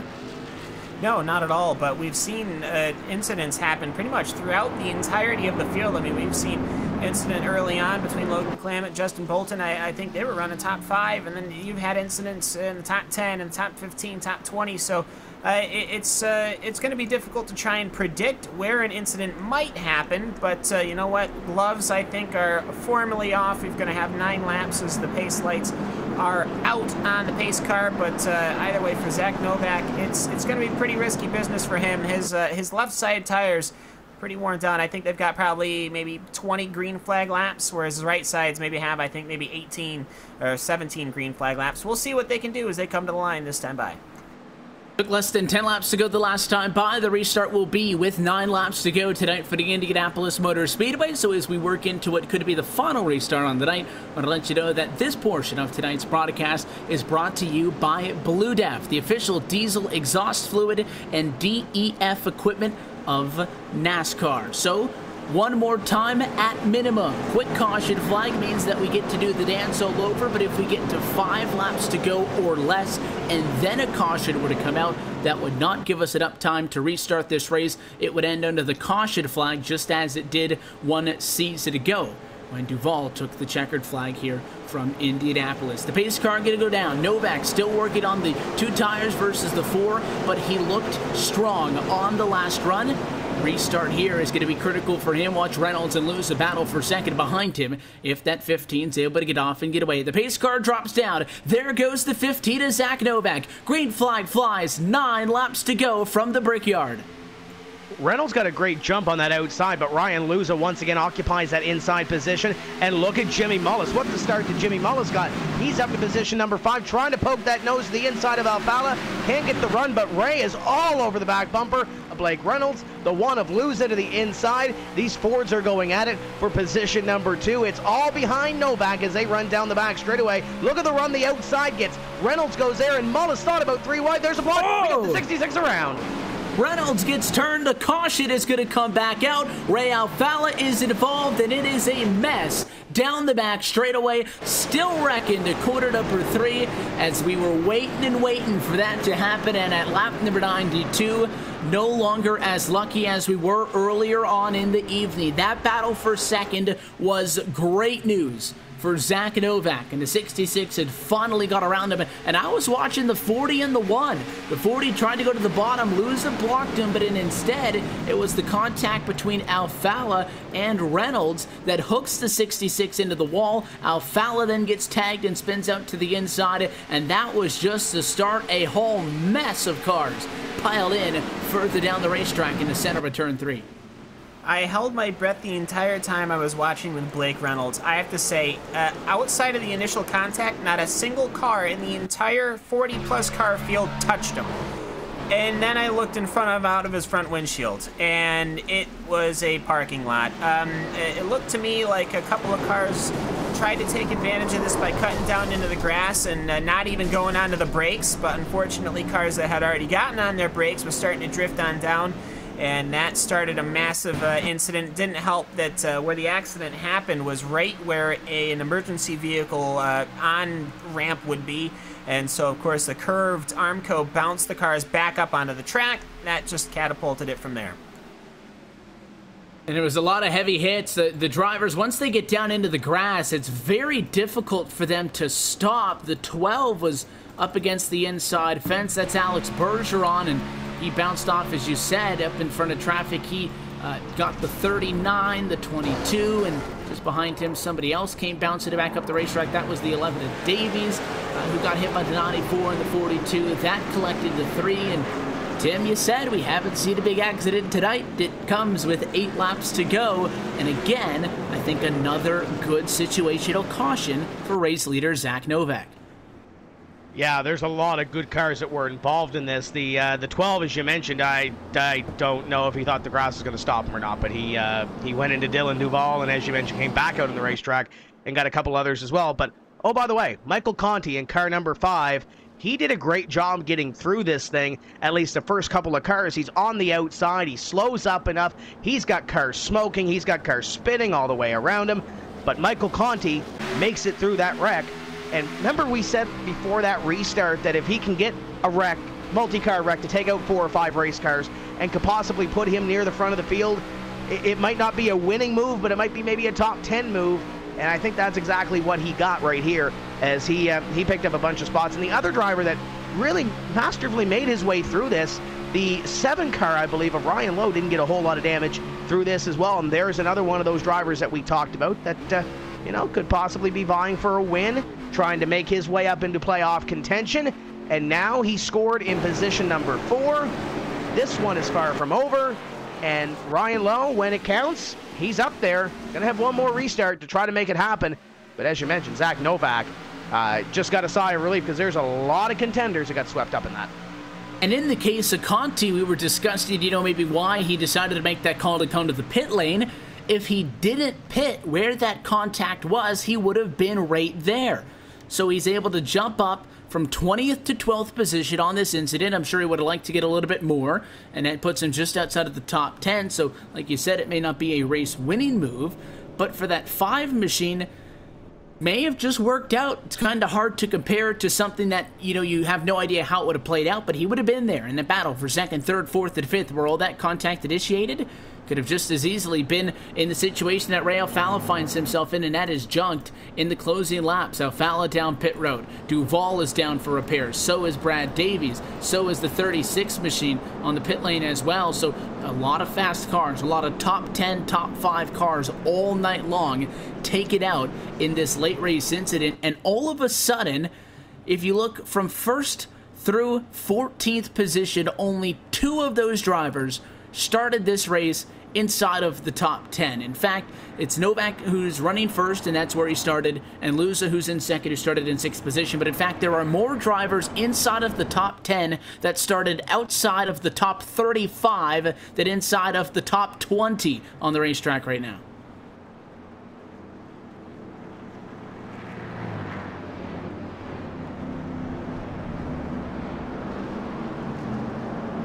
So as we work under this caution flag, here's the other thing that I want to point out too. Dylan Duval was right on the bubble in that playoffs, trying to make his way into the top 8. Obviously, he's not going to have a good point night.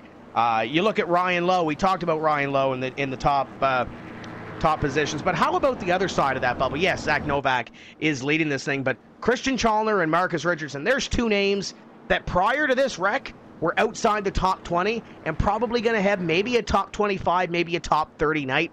Christian Chalner is up in position number 13. Marcus Richardson just outside the top 20 in position number 21, but at least he's there knocking on the door. So Duval's loss is the gain of those two drivers on the other side of the bubble with Marcus Richardson and Christian Chalner. Corey Vincent up there in position number 3. So if you're on the positive side of the bubble coming in before the drop, Evan, you're looking pretty good probably after that happened. If you're on the other side of it, unless you're Ryan Lowe, you're probably scratching your head thinking what might have been. And for those whose fate is not decided here tonight from Indianapolis, 2 weeks' time back here on RaceSpotTV and iRacing Live, August the 15th. From the Irish Hills of Michigan and the Michigan International Speedway. That will be the final race on this regular season, in which in 2 weeks' time from about right now, we'll know the 8 drivers who will fight into the playoffs. That'll consist of 2 rounds, Darlington, Chicago, and Dover, to weed the field down from 8 names to 4, and it'll be a 4-driver winner-take-all at the Homestead Miami Speedway on October the 10th. To determine your 2017 NASCAR Peak Antifreeze Series champion. In the meantime, though, Zach Novak looking to park that car in victory lane. Ryan Luza up to 2nd position, a first-time driver in this series. 3 wins on 2017. He's 1 position away from a 4th, and he'll have a restart with 4 laps to go to try to get it. Yeah, can he get the back-to-back? Time will tell as they work their way down in the back stretch. It's been, I don't want to say a hit-or-miss race. It's always been exciting, but it's been a race of different flavors. We've had a lot of green flag stints. We almost had a green flag pit stop series, but it's always been earmarked by these cautions. We'll see what they can do here with just a couple laps to go. It's going to be a shootout for sure, and I have a feeling Zach Novak gets the jump he's always been getting. He might just have this. Last restart, we said that it might have been the final one. The caution flag proved that to not be the case. This is going to be the final time. This field is going to go back into green flag conditions. If they get to the white flag, they race it out. If we get a yellow, this race will end at a slowed pace. Pace car going to go down and in. Zach Novak to the inside. Ryan Luza to the outside of the racetrack. Green flag flies. 4 laps to go from Indianapolis. The 15 going to get cleared by the Art of Bricks. He'll lead to turn 1. Keep an eye behind them. Corey Vincent off the pace with damage. Oberlin and Hurst to the outside. They get back to 2 wide. Humpy is there as well. Watch that battle around positions 3 and 4 as they go at it. Oh, by the way, Ryan Lowe on the hammer on the back bumper of Ryan Luza. He is there. Caution flag will fly. Problems behind in corners 1 and 2. It is David Rattler. The 09 Ford is backed into the outside fence, and that'll be all she wrote. Caution at lap number 97. We'll take a second look on the replay. A little bit of 3 wide gone wrong. The 09 and the 7, or rather the 22 it was, in the center of turns 1 and 2. It looks like Brian Blackford with a lot of damage was substantially off the pace, and the 28 machine, a Tucker, made a move to the inside. 09 ends up sideways and into the outside fence, and the caution flag comes out, and Luza, Lowe, not even going to get that opportunity to fight with Zach Novak. And I'll tell you what, when he took the 2 tires compared to everybody else with about 20 laps to go in this race, I thought that 15 was done for on the evening. Yellows helped, but fantastic restarts and running everything that 05 Toyota or the 15 Toyota had is going to be the reason that Zach Novak ends up in front. Yeah, a bit deflating end to this this race. I was going to say the finish was shaping up to be a real good one. I got to say, probably out of everybody that has jumped the start outside of Zach Novak, Ryan Luza had probably the best that I had seen. He had saved the best for last. There was a little bit of a stutter between the two of them taking the green, and it was a drag race going into one, unlike Zach Novak just making an easy clear like he had before. Now, obviously, Novak did end up grabbing the lead, but just what could have been. But either way, for Zach Novak, I mean, he's been up front all day long, and I can't say it's a surprise that he's going to come away with it. Luza was all over him, too, and they went down to corner number 1. The problem was the one had to lift. I thought he was going to have a big run, get to the inside, and that little short shoot. That didn't happen, though. He had to lift, and that's where we saw Ryan Lowe in that 7, Tim, as you caught, get right up to the back bumper. So Luza had a good start, but he overdrove it a bit into the corner, and the 7 was all over him, and at that point, Novak was pulling with about 5 car lengths. We can sit here and play coulda, woulda, shoulda with that run down the back straightaway, but Ryan Lowe definitely had a run, and he was right on the back bumper, and maybe could have forced the issue with that run down the back straightaway, but obviously the caution came out and prevented that one. But you look at the top 5 right now. You have Chris Overland. It's been a while since Overland's been in the top 5. I'm sure he's going to be excited when we talk to him after the race. Taylor Hurst. It seems like him and Overland had magnets in between them for most of the race, as he's going to finish up in the top 5. Corey Vincent, with all that damage that he has right now, scored in position number 6. So that's going to be huge for him as long as he can keep that thing under control for the last couple laps around this one. Letteriello, Joe coming out home in the top 10. I think this might be his first NASCAR Peak Antifreeze Series top 10 run of the season. And then Zach Novak, obviously up in front, first-time winner again, and another one joining the list of drivers that have won their first race in this series in 2017. It gives him a little bit of insurance. He was on that 8th place bubble coming in to this race with 1 race to go until the playoffs. This is going to give him a little bit of insurance heading into that final race at Michigan.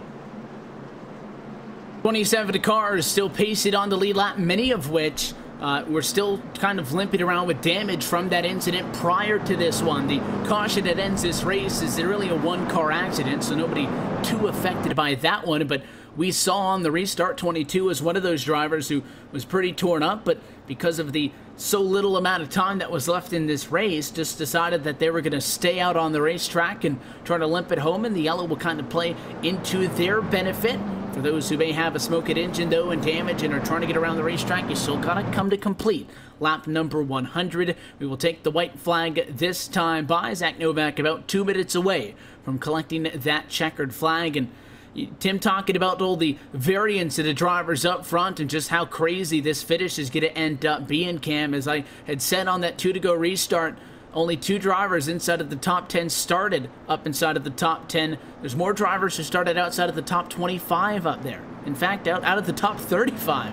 39th, you got 38th position, 41st up there. Sometimes you just have races like that, and tonight was one of them. Up until maybe 30 laps to go when we saw the incident down the back straightaway that checked things up, and then a late race accident in a battle for second, which ended up bringing out the big yellow. It wasn't quite like that. Sure, we had seen yellows, we had seen big movers. Overland was one of them. Don't attribute him going from 41st to 4th position on luck. He made a great strategy call earlier in this race, but it really started to shake up late there in the final 20 laps. Yeah, and it was, the gears were really churning, and I gotta say, we were gonna have a bunch of cars with tires that really needed to be replaced, dueling it out at the end, but you know what, we didn't get that. That's alright, that's racing. For Zach Novak, I mean, he had to qualify just to make the grid, and qualify he did, obviously. This is his pole. But, yeah, it's interesting to see just how these new guys are doing. I mean, Zach Novak, a rookie in the series. Ryan Michaeluza as well as right behind. So the rookies of this series doing an outstanding job in the 2017 series, if I can say. But for Zach Novak, what a win. And to add to the impressive numbers that have been put up by Luza, with 3 of them, Bobby Zelensky just amongst those 2 names, 5 wins to the rookies. Tonight we're going to complete round number 11, more than half of the race wins on 2017. are going to be of won by first-time competitors in this championship. So, Zach Novak going to come across the start-finish line at a slow pace behind the iRacing.com pace car. The result going to be just as sweet. First career NASCAR Peak Antifreeze Series win. Zach Novak, your winner tonight from the Indianapolis Motor Speedway. Huge win for Novak. Ryan Lowe coming home in third behind Ryan. Lose a great run at the end. You've got some great stories in this one, and heading into the final race before the playoffs, the final regular season race at Michigan. You got some interesting storylines to follow into that one. Obviously, Ray Alfala having a bad run here this evening late in the race. Bobby Zielinski struggling a little bit as well. Came back home to position number 15, but Zach Novak doing what he had to do, coming home in the clutch and trying to get a little bit of insurance on his playoff run. Coming into tonight, he was the driver with the second most laps led this season without a trip to victory lane, second to only Matt Busa. Getting that win is extra special. Not only is it obviously because it's the first time in this series for the driver of that number 15 Toyota, but as well, first thing we talked about when we came on the air 2 hours and so ago, Cam, was we were talking about the playoff picture, and he was right on that cut line. Good by 13 points, but still a lot of questions in the air with the drops. This 15 machine was in a good position into tonight, but could not afford a bad night. He just needed a top 10. Don't find yourself in any problems. Max points will very much benefit him, and 15 put his best race on, his best performance of the season on when he needed it the most. Restart after restart, we talked about pressure. He managed to make the jump every single time.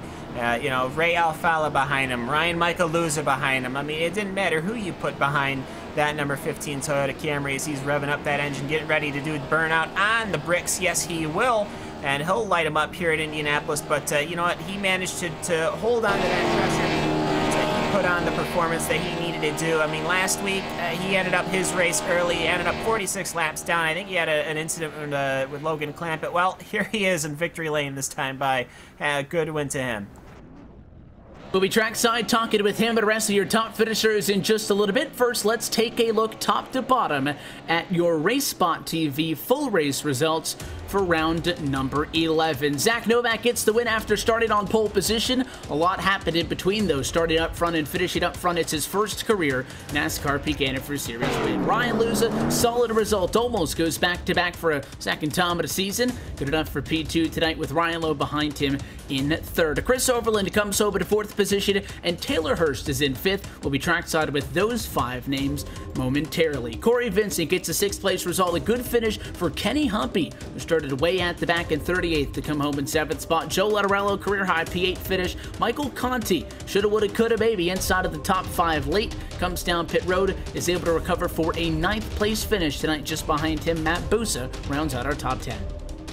Jake Sturgis, that number 41 car, well, he'll come home just outside of a top 10 in the 11th position. Will Cooley will finish in 12th. Brian Schoenberg, he was up and down all night long. He ended up coming home in 13th position. Christian Chalnier, he'll finish in the 14th position. Bobby Zielinski, what a recovery he had to put on with that damage. He ended up coming home in the 15th position. Kyle Putz in 16th. Chandler Kreisek in 17th. Michael J. Johnson in 18th. Marcus Richardson finishes in 19th position, and running up your top 20 is Casey Tucker in that number 28.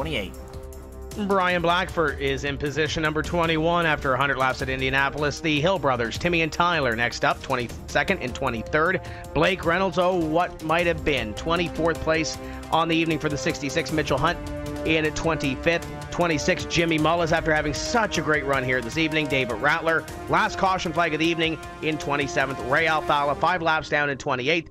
Alex Bergeron in 29th after rolling through that wreck on the back straightaway, and Dylan Duval in a position at number 30. Everybody else from this point on, 31st, Brad Davies and company out of this race at the end of it. 32nd for Philip Diaz, with Brandon Schmidt in 33rd, Trey Edson in 34th, and Jake Nichols 35th. You've got Adam Gilliland, PJ Sturgis, Chris Shearburn, Alan Bowes, and Byron Daly through a 40th spot, with Justin Bolton at 41st and Logan Clampett in 42nd to round out your field. To look top to bottom at your RaceSpotTV full race results. We'll go trackside in just a moment with Zach Novak is your winner tonight for the Indianapolis Motor Speedway. We will step aside, and when we come back, we'll be chatting with the driver of the number 15. You're watching RaceSpotTV's continuing coverage of the 2017 NASCAR Peak Antifreeze Series, powered by iRacing. Back to Indianapolis in a moment. I grew up in Northern California. My parents were just really big race fans and took my sister and I to, sprint car races pretty much every Friday and Saturday night. So I did outlaw kart racing from 7 till I was 14. And then that's when I got into 360 and 410 wing sprint cars.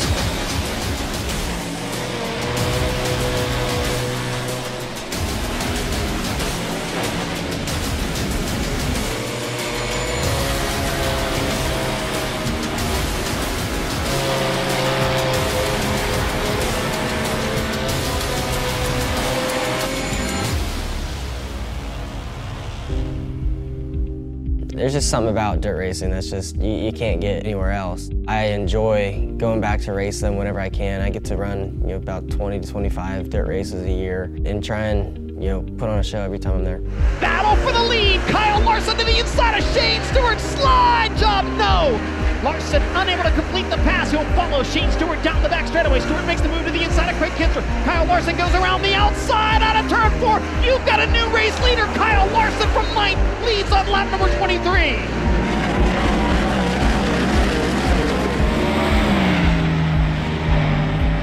I'm probably just a little more relaxed, I guess, at the dirt track just because it's for fun, where the NASCAR stuff, it's points racing and a lot bigger sponsors and stuff you have to please and all that. You're there for 3 days a week, so your approach is a little bit different there, where sprint cars you're there for 5 or 6 hours and moving on to the next racetrack.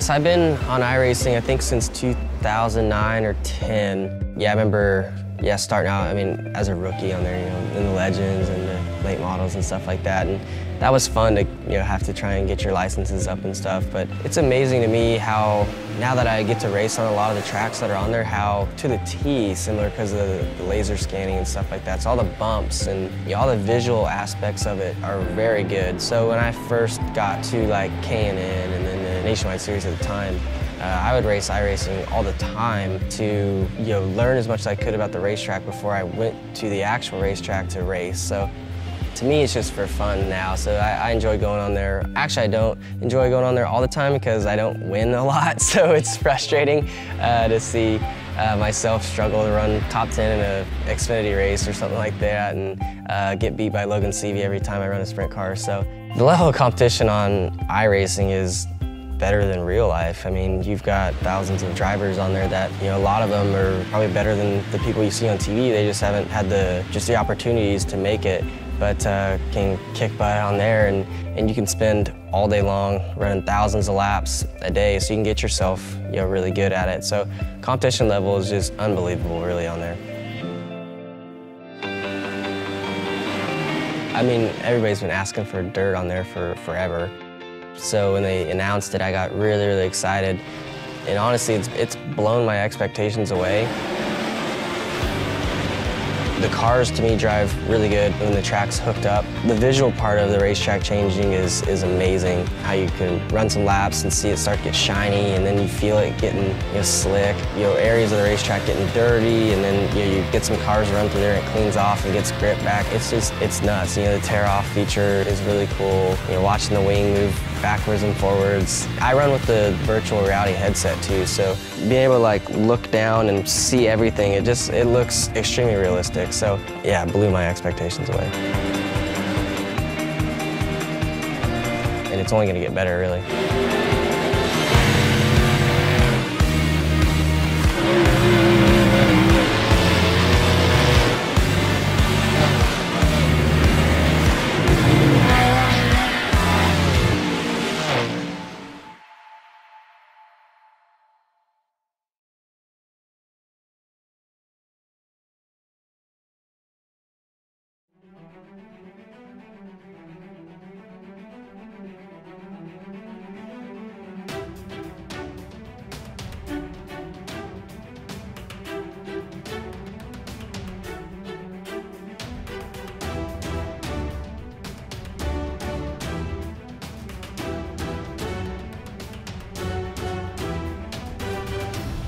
Welcome back to the Indianapolis Motor Speedway for the RaceSpotTV post-race show following this 11th round of the 2017 NASCAR Peak Antifreeze Series powered by iRacing.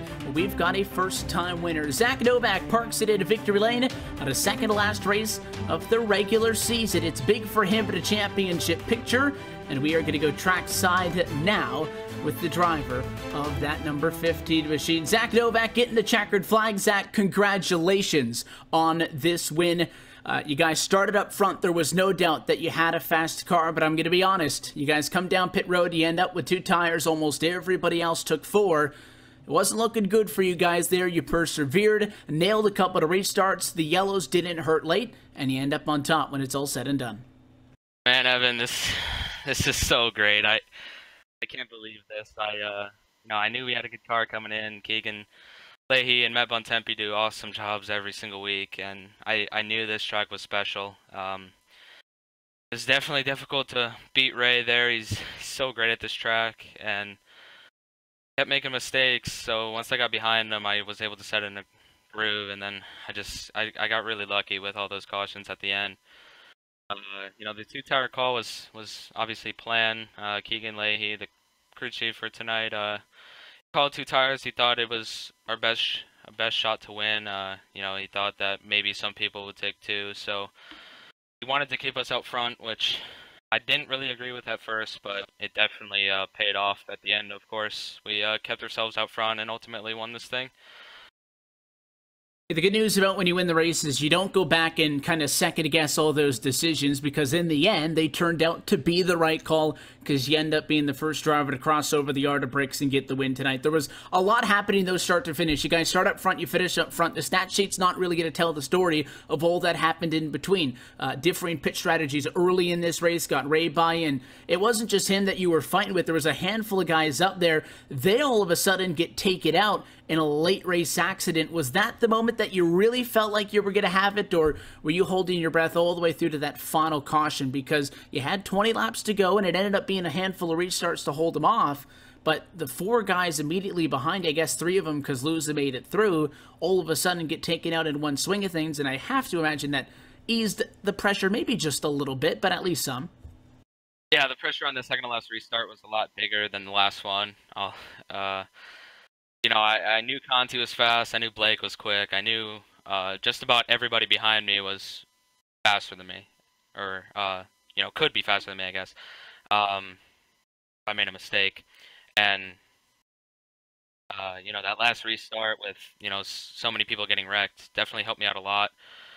Lose the timed it almost, and I just got him right when he hit the brake on the jump. So. Man, those are the most stressful restarts of my life, and it won't get any easier now that we're in very good chase contention, and it won't get any easier next week or any weeks after that. We noted specifically that you guys qualifying on pole tonight was going to be big. You came into tonight with one already, so you get your second one on the season, but obviously because you came in right on that cut line, and with the uncertainty still in the air with the drops to come, that you guys weren't feeling overly confident. It's better to be in 8th and 9th and 10th and 11th and so on and so forth. But for you to not only get your first win in general, but for it to come at this point in the season in what is a high-intensity situation for you guys, I know has to feel rewarding, because if there's any time to get hot, I say if there's any time to get peaking, it's right before the playoffs start. And you guys seem to be firing on all cylinders when it matters the most. Yeah, we had bad luck last week at New Hampshire, and that definitely put us backwards in the points. We were, like you said, 8th in points coming into this, and our whole goal was, obviously we wanted to win the race. Keegan was telling me that, if we qualify in pole, we got a good shot at this thing, and he was right. But coming in, I knew the point situation at least. I knew that Duval was close in points. And the whole goal, if we weren't going to win that thing, was to try to beat Duval at least. And, obviously we came home with the win, so that's the most I can ask for. But, we did a little bit more on top of that as well. You accomplish both of those said goals, and you get the first career NASCAR Peak Antifreeze Series win for you guys. What is it about this Indianapolis Motor Speedway that fits your driving style so well? be honest, Evan, I don't know. You know, I came into testing for Indy, and I was just like, I've not really ran this track this much. I don't really, you know how to be that consistent here. It wasn't one of my best tracks before, you know, I started practicing for it. I definitely think it's up there now that, you know, we put on this performance in this race, but beforehand, I really did not think it was one of my better tracks, and I don't know, it's just got to be very smooth, very consistent, and you know, that's why Ray's so good here, and I think that definitely paid off for me tonight. I just tried to hit my marks, be smooth, and not make a ton of mistakes. Well, we're grateful, Zach, for you hanging out and giving us some time at the end of this thing. I know that you have some celebrating to do, a lot of weight lifted off of your shoulders by this one, so we'll let you take off, but as always, the sponsors and the shout-outs who made this possible for you. Well, I want to thank everybody at Lockdown Racing so much, so much. Sadly, Andrew wasn't in the race tonight, but we still had David. He qualified 4th. Awesome qualifying by him. Sadly, had some bad luck, but that's how these races go. We've all had our fair share of it. So, yeah, great job by David, and sucks Andrew couldn't start tonight, but I want to thank Brandon Cobbinger for great job spotting tonight, and Joe Lawrence, my normal crew chief. Sucks he couldn't be here to experience this with us, but still, he does an awesome job every week. Keegan Leahy, like I said before, great strategy call by him, and he's also the part of the brains behind the setups. So I want to thank him, Logan Sheets, Marcus Lambert, Matt Bontempi, the other half of the brains behind the setups. Nick Ward, normal spotter, but wasn't here until the end tonight. Patrick Crabtree, Richard Holiday, and I also want to thank my sponsors, Wilkinson Enterprises, the primary sponsor tonight, Infinite Creative Solutions for making the cars look beautiful, and St. Pius Pilgrimage and Devin O'Connor Racing. Thanks to all of them. And also I want to thank a new sponsor coming on to the 09 and the 77. Always Awesome Apparel. Go check them out. They make awesome t-shirts and stuff. So thanks to you guys. I know I'm rambling a little bit. So thanks to you guys. Thanks to everybody at iRacing for putting on Unpass. And man, this is... Well, you had all those congratulations coming in from everybody as soon as you crossed the line. I wasn't sure if that car was going to make it back in one piece to do some burnouts, but it was. So allow me to add to that list. Zach, congratulations on the win. Thanks for spending some time and chat with us, and best of luck going forwards. If you guys can keep it inside of the top 8, and hopefully we'll chat again soon. Thanks, Evan. That's the driver that ends up on top of the pile. The driver of the number 15 Toyota, Zach Novak, is now a winner at Sim Racing's top oval level. Ryan Luza, somebody who came into this season in a very similar boat as the 15. The Wanabashit has found a victory lane 3 times this season. It was close to a 4th, not quite a good result, though, for the driver of the number 1. Cam, your trackside with him. Yeah, here with Ryan Michael Luza, the number 1 car. Ryan, you managed to really jump the good starts with Novak. You really held in pretty much the entire race up front, even carrying damage on the front of that Ford Fusion. Take me through your day here at Indy before we start getting to the end of it. Yeah, first of all, congrats to Novak. He did a great job. I figured he'd get one sooner or later. And, yeah, the last restart, I figured I could try to guess it. You know, I was going to gas it up, lift, and then gas it as soon as he saw me lift because, you know, he's trying to catch me out. Didn't quite go in my favor, but the car was really tight anyways. Maybe the damage, maybe just, you know, late in the race with old tires, but... good win Novak. Was kind of a crazy race. There was a lot of people that ran up front the entire race that didn't come home with good finishes, so just happy we were able to keep it. You know, Ray, Reynolds, Conti, all those guys that ran up front the entire race, you know, finished like 30th or something, so just happy to come home with that, and now we're locked into the top 8, so that's just a great position to be in. Well, it absolutely is, and this race, some races we at least have a theme like a pacing, you know, a constant green flag runs with the occasional caution, or constant cautions with the occasional green flag run. This one didn't seem to make up its mind. Was it hard to really kind of pinpoint the strategies, whether you're taking 2 or 4 or fueling or what you're doing? Yeah, it was kind of hard. The only thing, though, like, in New Hampshire, tires weren't such a big deal. Here, tires were a huge deal because we fell off, like, 2 seconds in 10 laps. So, pretty much every time I was just going to go get 4 unless we ran, like, 5 laps or less because tires were much more important than track position. So pretty much just tires every time and try to keep the track position when you can, so you stay out of the mess. So basically that's just how that went, and I don't know, I guess we're looking forward to Michigan. Probably won't be doing anything stupid there, just trying to bring it home, not get any incident points. Well, that obviously, the big objective now with the is at least in reach in your rookie season here. Who gets it done for that #1 car? I just got to thank everybody at SimWorks Racing for the hard work this week. Really looking forward to the chase. I know we got another week, but really looking forward to that. We're probably going to start working on those tracks here soon, so we can run strong and, you know, hopefully grab a win and just lock ourselves in. So that's something really cool that we can do that we haven't been able to do so far. Winning you're in the chase, and I think it's a really cool format to have. Thanks to my sponsors, Racer Boost Graphic Solutions and Fast Track Sims. All right, Ryan, thanks very much for hopping in the booth with us. We'll see you August 15th at Michigan. Thanks, Cam.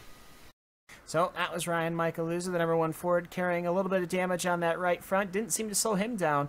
But either way, Ryan Lowe, he started in 39th position. He comes home in 3rd, and Tim Terry is standing by with him. Methodically working his way up towards the front of the field. But Ryan Lowe, I have to ask you, how did you get through that wreck on lap number 92? Honestly, I just came off the corner and I stayed behind Corey, and I was hoping he'd pick the right hole, and he did. So we both made it through and was able to battle it out there for the win at the end. You had a great run on that restart and was right up on the back bumper of Ryan Luza at the end of that. You think if this race would have ended up green, maybe you could have got second and maybe fought for that win up there? Maybe. By the time we got into turn 2, Luza and Novak were pretty spread out. So if I was able to pass Luza, I don't think I would have gotten to Novak. Now, looking at the standings, you had a very busy week trying to prepare for this race. You're now up on the bubble, heading in to next week at the Michigan International Speedway. Is this where you thought you would be with one race to go before the playoffs? No, not at all. I was honestly coming into the season just trying to hold on to a peak license like I was previous seasons, but this season took me by surprise, and got to give a shout out quick here to Alan. He's making this all happen, so I hope, you know, to be pairing up with him for setups and go on to Michigan. What's your goal heading into Michigan? Do you like that racetrack? Do you have a good track record there? Do we see you maybe not only vying for the win, but trying to lock yourself into this huge inaugural playoffs of the NASCAR Peak Antifreeze Series? I'm going to try, but Michigan's unknown territory right now to all of us Peak guys, just because the new surface model, this will be the first time we're running multiple grooves here, so who knows what the track's going to be like, but I'm going to try to migrate right against the wall, and hopefully that works. Now, before we let you go, you alluded to Alan. New digs, per se, for you this week. Who else makes it happen on your team and on your side? Oh, yeah. Like I said, Alan Bowes for the setup. He made one heck of a setup. And Lance and Sear was up in the box and making great calls all race. So got to thank them, too, for just all the support. And hope we can go on to Michigan and try to get a top 5 or a win. And that's Ryan Lowe coming home in position number 3. Absolutely huge week for this 7 team, and we'll see what they can do in 2 weeks' time at the Michigan International Speedway to try to lock up a playoff spot. Cam, he comes in 1 spot out. Another driver that had a great run here this evening, a little bit of strategy played into it, but it's really great to see Chris Overland up here in the top 5. You've caught up with him. Absolutely here beside the number 47 Ford, finishing in the 4th position. You dropped, 30-some-odd positions off in the course of the 2-hour race here at Indianapolis. Chris, just it's been a bit of a rough stretch to the last couple of races, but you know what? You're kind of coming on the other side of it here. You came home in 4th. Yeah, well, when you're a real one, then you know how to bounce back. So the car was really good, and I love Indianapolis. This series needs green-white checkers because I wanted a shot at it so bad. Track position was real important, and it took me 98 laps to get it. But I'm real proud of the effort. Thanks to Slip Angle Motorsports, they're the best team in iRacing. Not debatable. No, I guess not. But either way, though, the 4th is one thing. That restart, though, I gotta say, I think literally, quite honestly, the entire field, everybody, all us here in the commentary booth, everyone watching, we were ready for a shootout here because we had seemed to have a good pace where we'd get a caution, then we'd get, you know, a good 7 or 8 green flag laps, and then back to caution, and sort of that weird pace over the course of the entire race. We were ready for that shootout, but you think you were able to hang on to the back of those guys, maybe get up a little higher? Yeah, well, I mean, the big problem with these late race restarts and stuff is nobody's racing to the finish line. They're racing until turn 2 because yellow comes out, the race is over. So big lobby for the green white checkers there, because it would have been exciting to see Luza, myself, Ryan Lowe, and Zach battle it out for the win. But not in the code yet, so we'll just keep waiting. Hopefully we'll be able to provide some more exciting racing here in the future. Yeah, well, it was pretty exciting even without that, so, you know, you never know. But either way, Chris, before we let you go, though, we're going to be going to Michigan, of course, next, but so we hope to see you there. But anybody else you'd like to give a shout-out to or thank before we let you go? Oh, we'll be at Michigan, no doubt. I'm excited to finish the rest of the season off. We can't make the chase, unfortunately, but we do have strong cars, so I'm completely happy with finishing the season off with no worries about points. I do want to thank Eddie Walzik at Double Clutch for being the sponsor for so many years, Lisa Pineda, Brian Blackford, Ray Alfala, Bobby for building the setup, or at least most of it, Corey Carpenter, my spotter, and I want to thank Sydney and Barry. So all these people help me go faster, and I'm always loving going fast. So that's the point of the series, I suppose. But thanks very much for hopping in the booth with us, Chris. We'll see you at Michigan. Yep, see you guys. Have a good one. And rounding out the top 5 is the number 74 car of Taylor Hurst, and he is standing by with Tim Terry. Yeah, it's good to see Taylor Hurst back up here in the top 5. The 74 cars really poured it on late in the season, but I'm going to ask you the same question I did Ryan Lowe. How did you get through that wreck on the back straightaway on lap 92? Because there was cars going all over the racetrack, and you made it through on the high side. Well, everybody was telling me to go low through the headset, but I kept on seeing smoke low, so I just threw it up against the wall and bounced off the wall and got through it. I really don't know. Just good guessing, really. You had a great night all night long, was hanging out around in the top 10, and then up in the top 5 at the end. Where kind of talk about your run here this evening in Indianapolis. Well, the car definitely wasn't what it should have been. It was quite a bit off for the first 15 or 20 laps, and just kept getting freight trained, and the longer runs I was able to pull up a little bit and get a little bit of a run going there, like 15-20 laps in, like I was saying. But man, it's really surprising that I was able to finish that well with the car that I had, especially with all the short runs we had. I mean, there was like 10 cautions or something. It was pretty impressive to come and finish top 5, really, to me.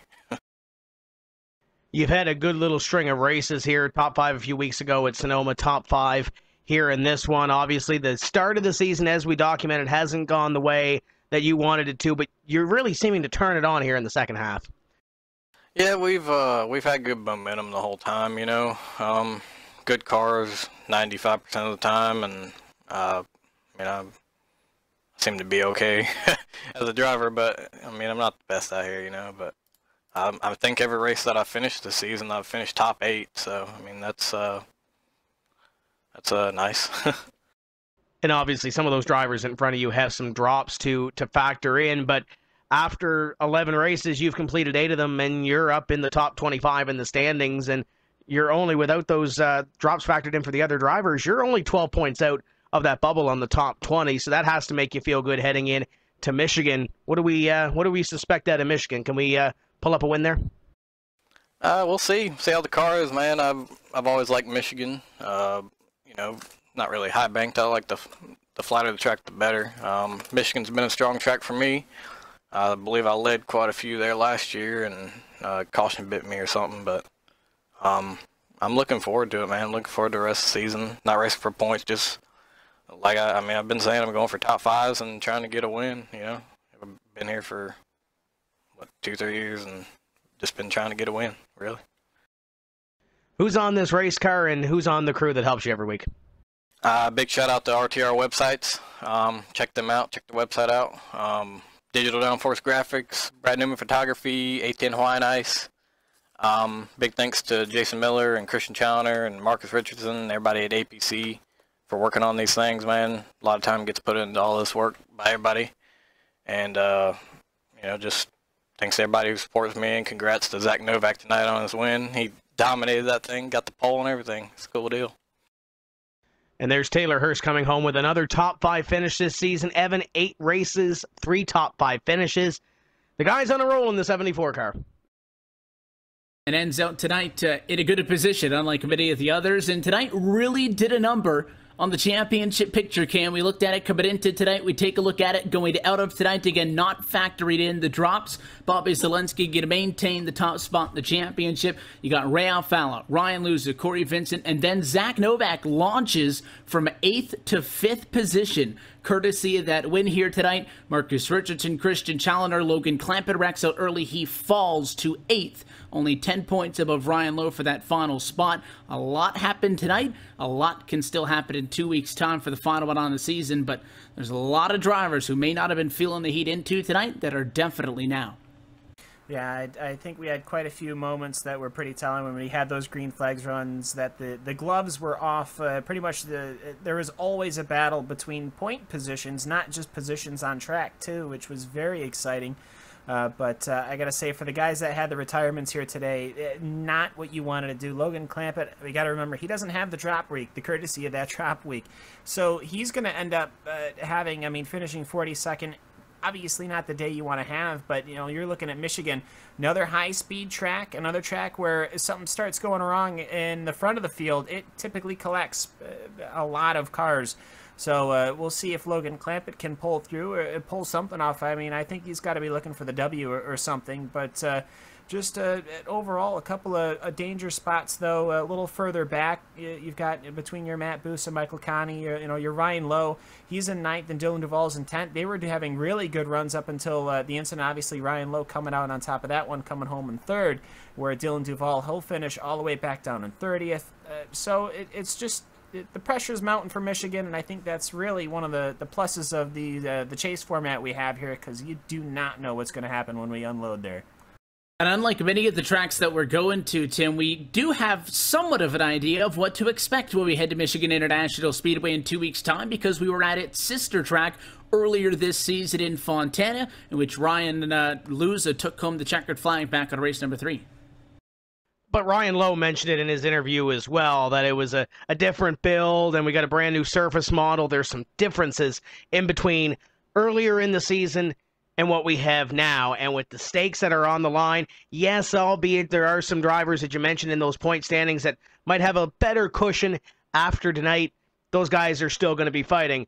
And especially with those guys outside the top 20 that really need to push to get their way towards the front and try to lock themselves into the season for 2018. That's on the line as well. So, yes, there are playoff implications. We're going to lock in those top 8, but there's also some other things that those drivers need to race for. Michigan might be the most unpredictable Michigan race that we've seen in this series in a while. We've seen some drivers come to the front of the field that we're expecting to see. We had some drivers that have had some bad luck there, so we'll see what side of the coin shows up at Michigan. It's a huge race coming up. It's a historic race coming up the next round on this NASCAR Peak Antifreeze Series. We've never had to go into a race and say that it's a cut line and that we're marking 6 drivers that are going to continue on in their hopes for a title and everybody else is not. So it will be a first. You are not going to want to miss that one. All of that being noted, round number 11 from Indianapolis falls into our rear view mirror. As always, we want to thank everybody who makes this special presentation of RaceSpotTV at iRacing Live possible. You can find out more information about iRacing's World Championship Series online at wcs.iracing.com. On behalf of the entire Tuesday night team, camera angles provided by Isabel Ballo, broadcast CG by Simon Grossman and Kevin Papey and their team, Andy Warner on the graphics, of course, Will Vincent, Hugo Louise, and the entire team at RaceSpotTV, and for the crew topside tonight. For Tim Terry, Cam Walsh, and myself, Evan Posocco, I want to thank you for joining us tonight as we congratulate yet another first-time winner tonight. It's Zach Novak. 11 down and just 1 to go. We'll determine the inaugural 8-driver playoff grid in 2 weeks' time when we race for the final time of the regular season this coming August the 15th. from Michigan International Speedway. That race and every race of the 2017 NASCAR Peak Antifreeze Series powered by iRacing can be found right here on RaceSpotTV. We'll catch you next time out from the Great Lakes State. Until then, good night.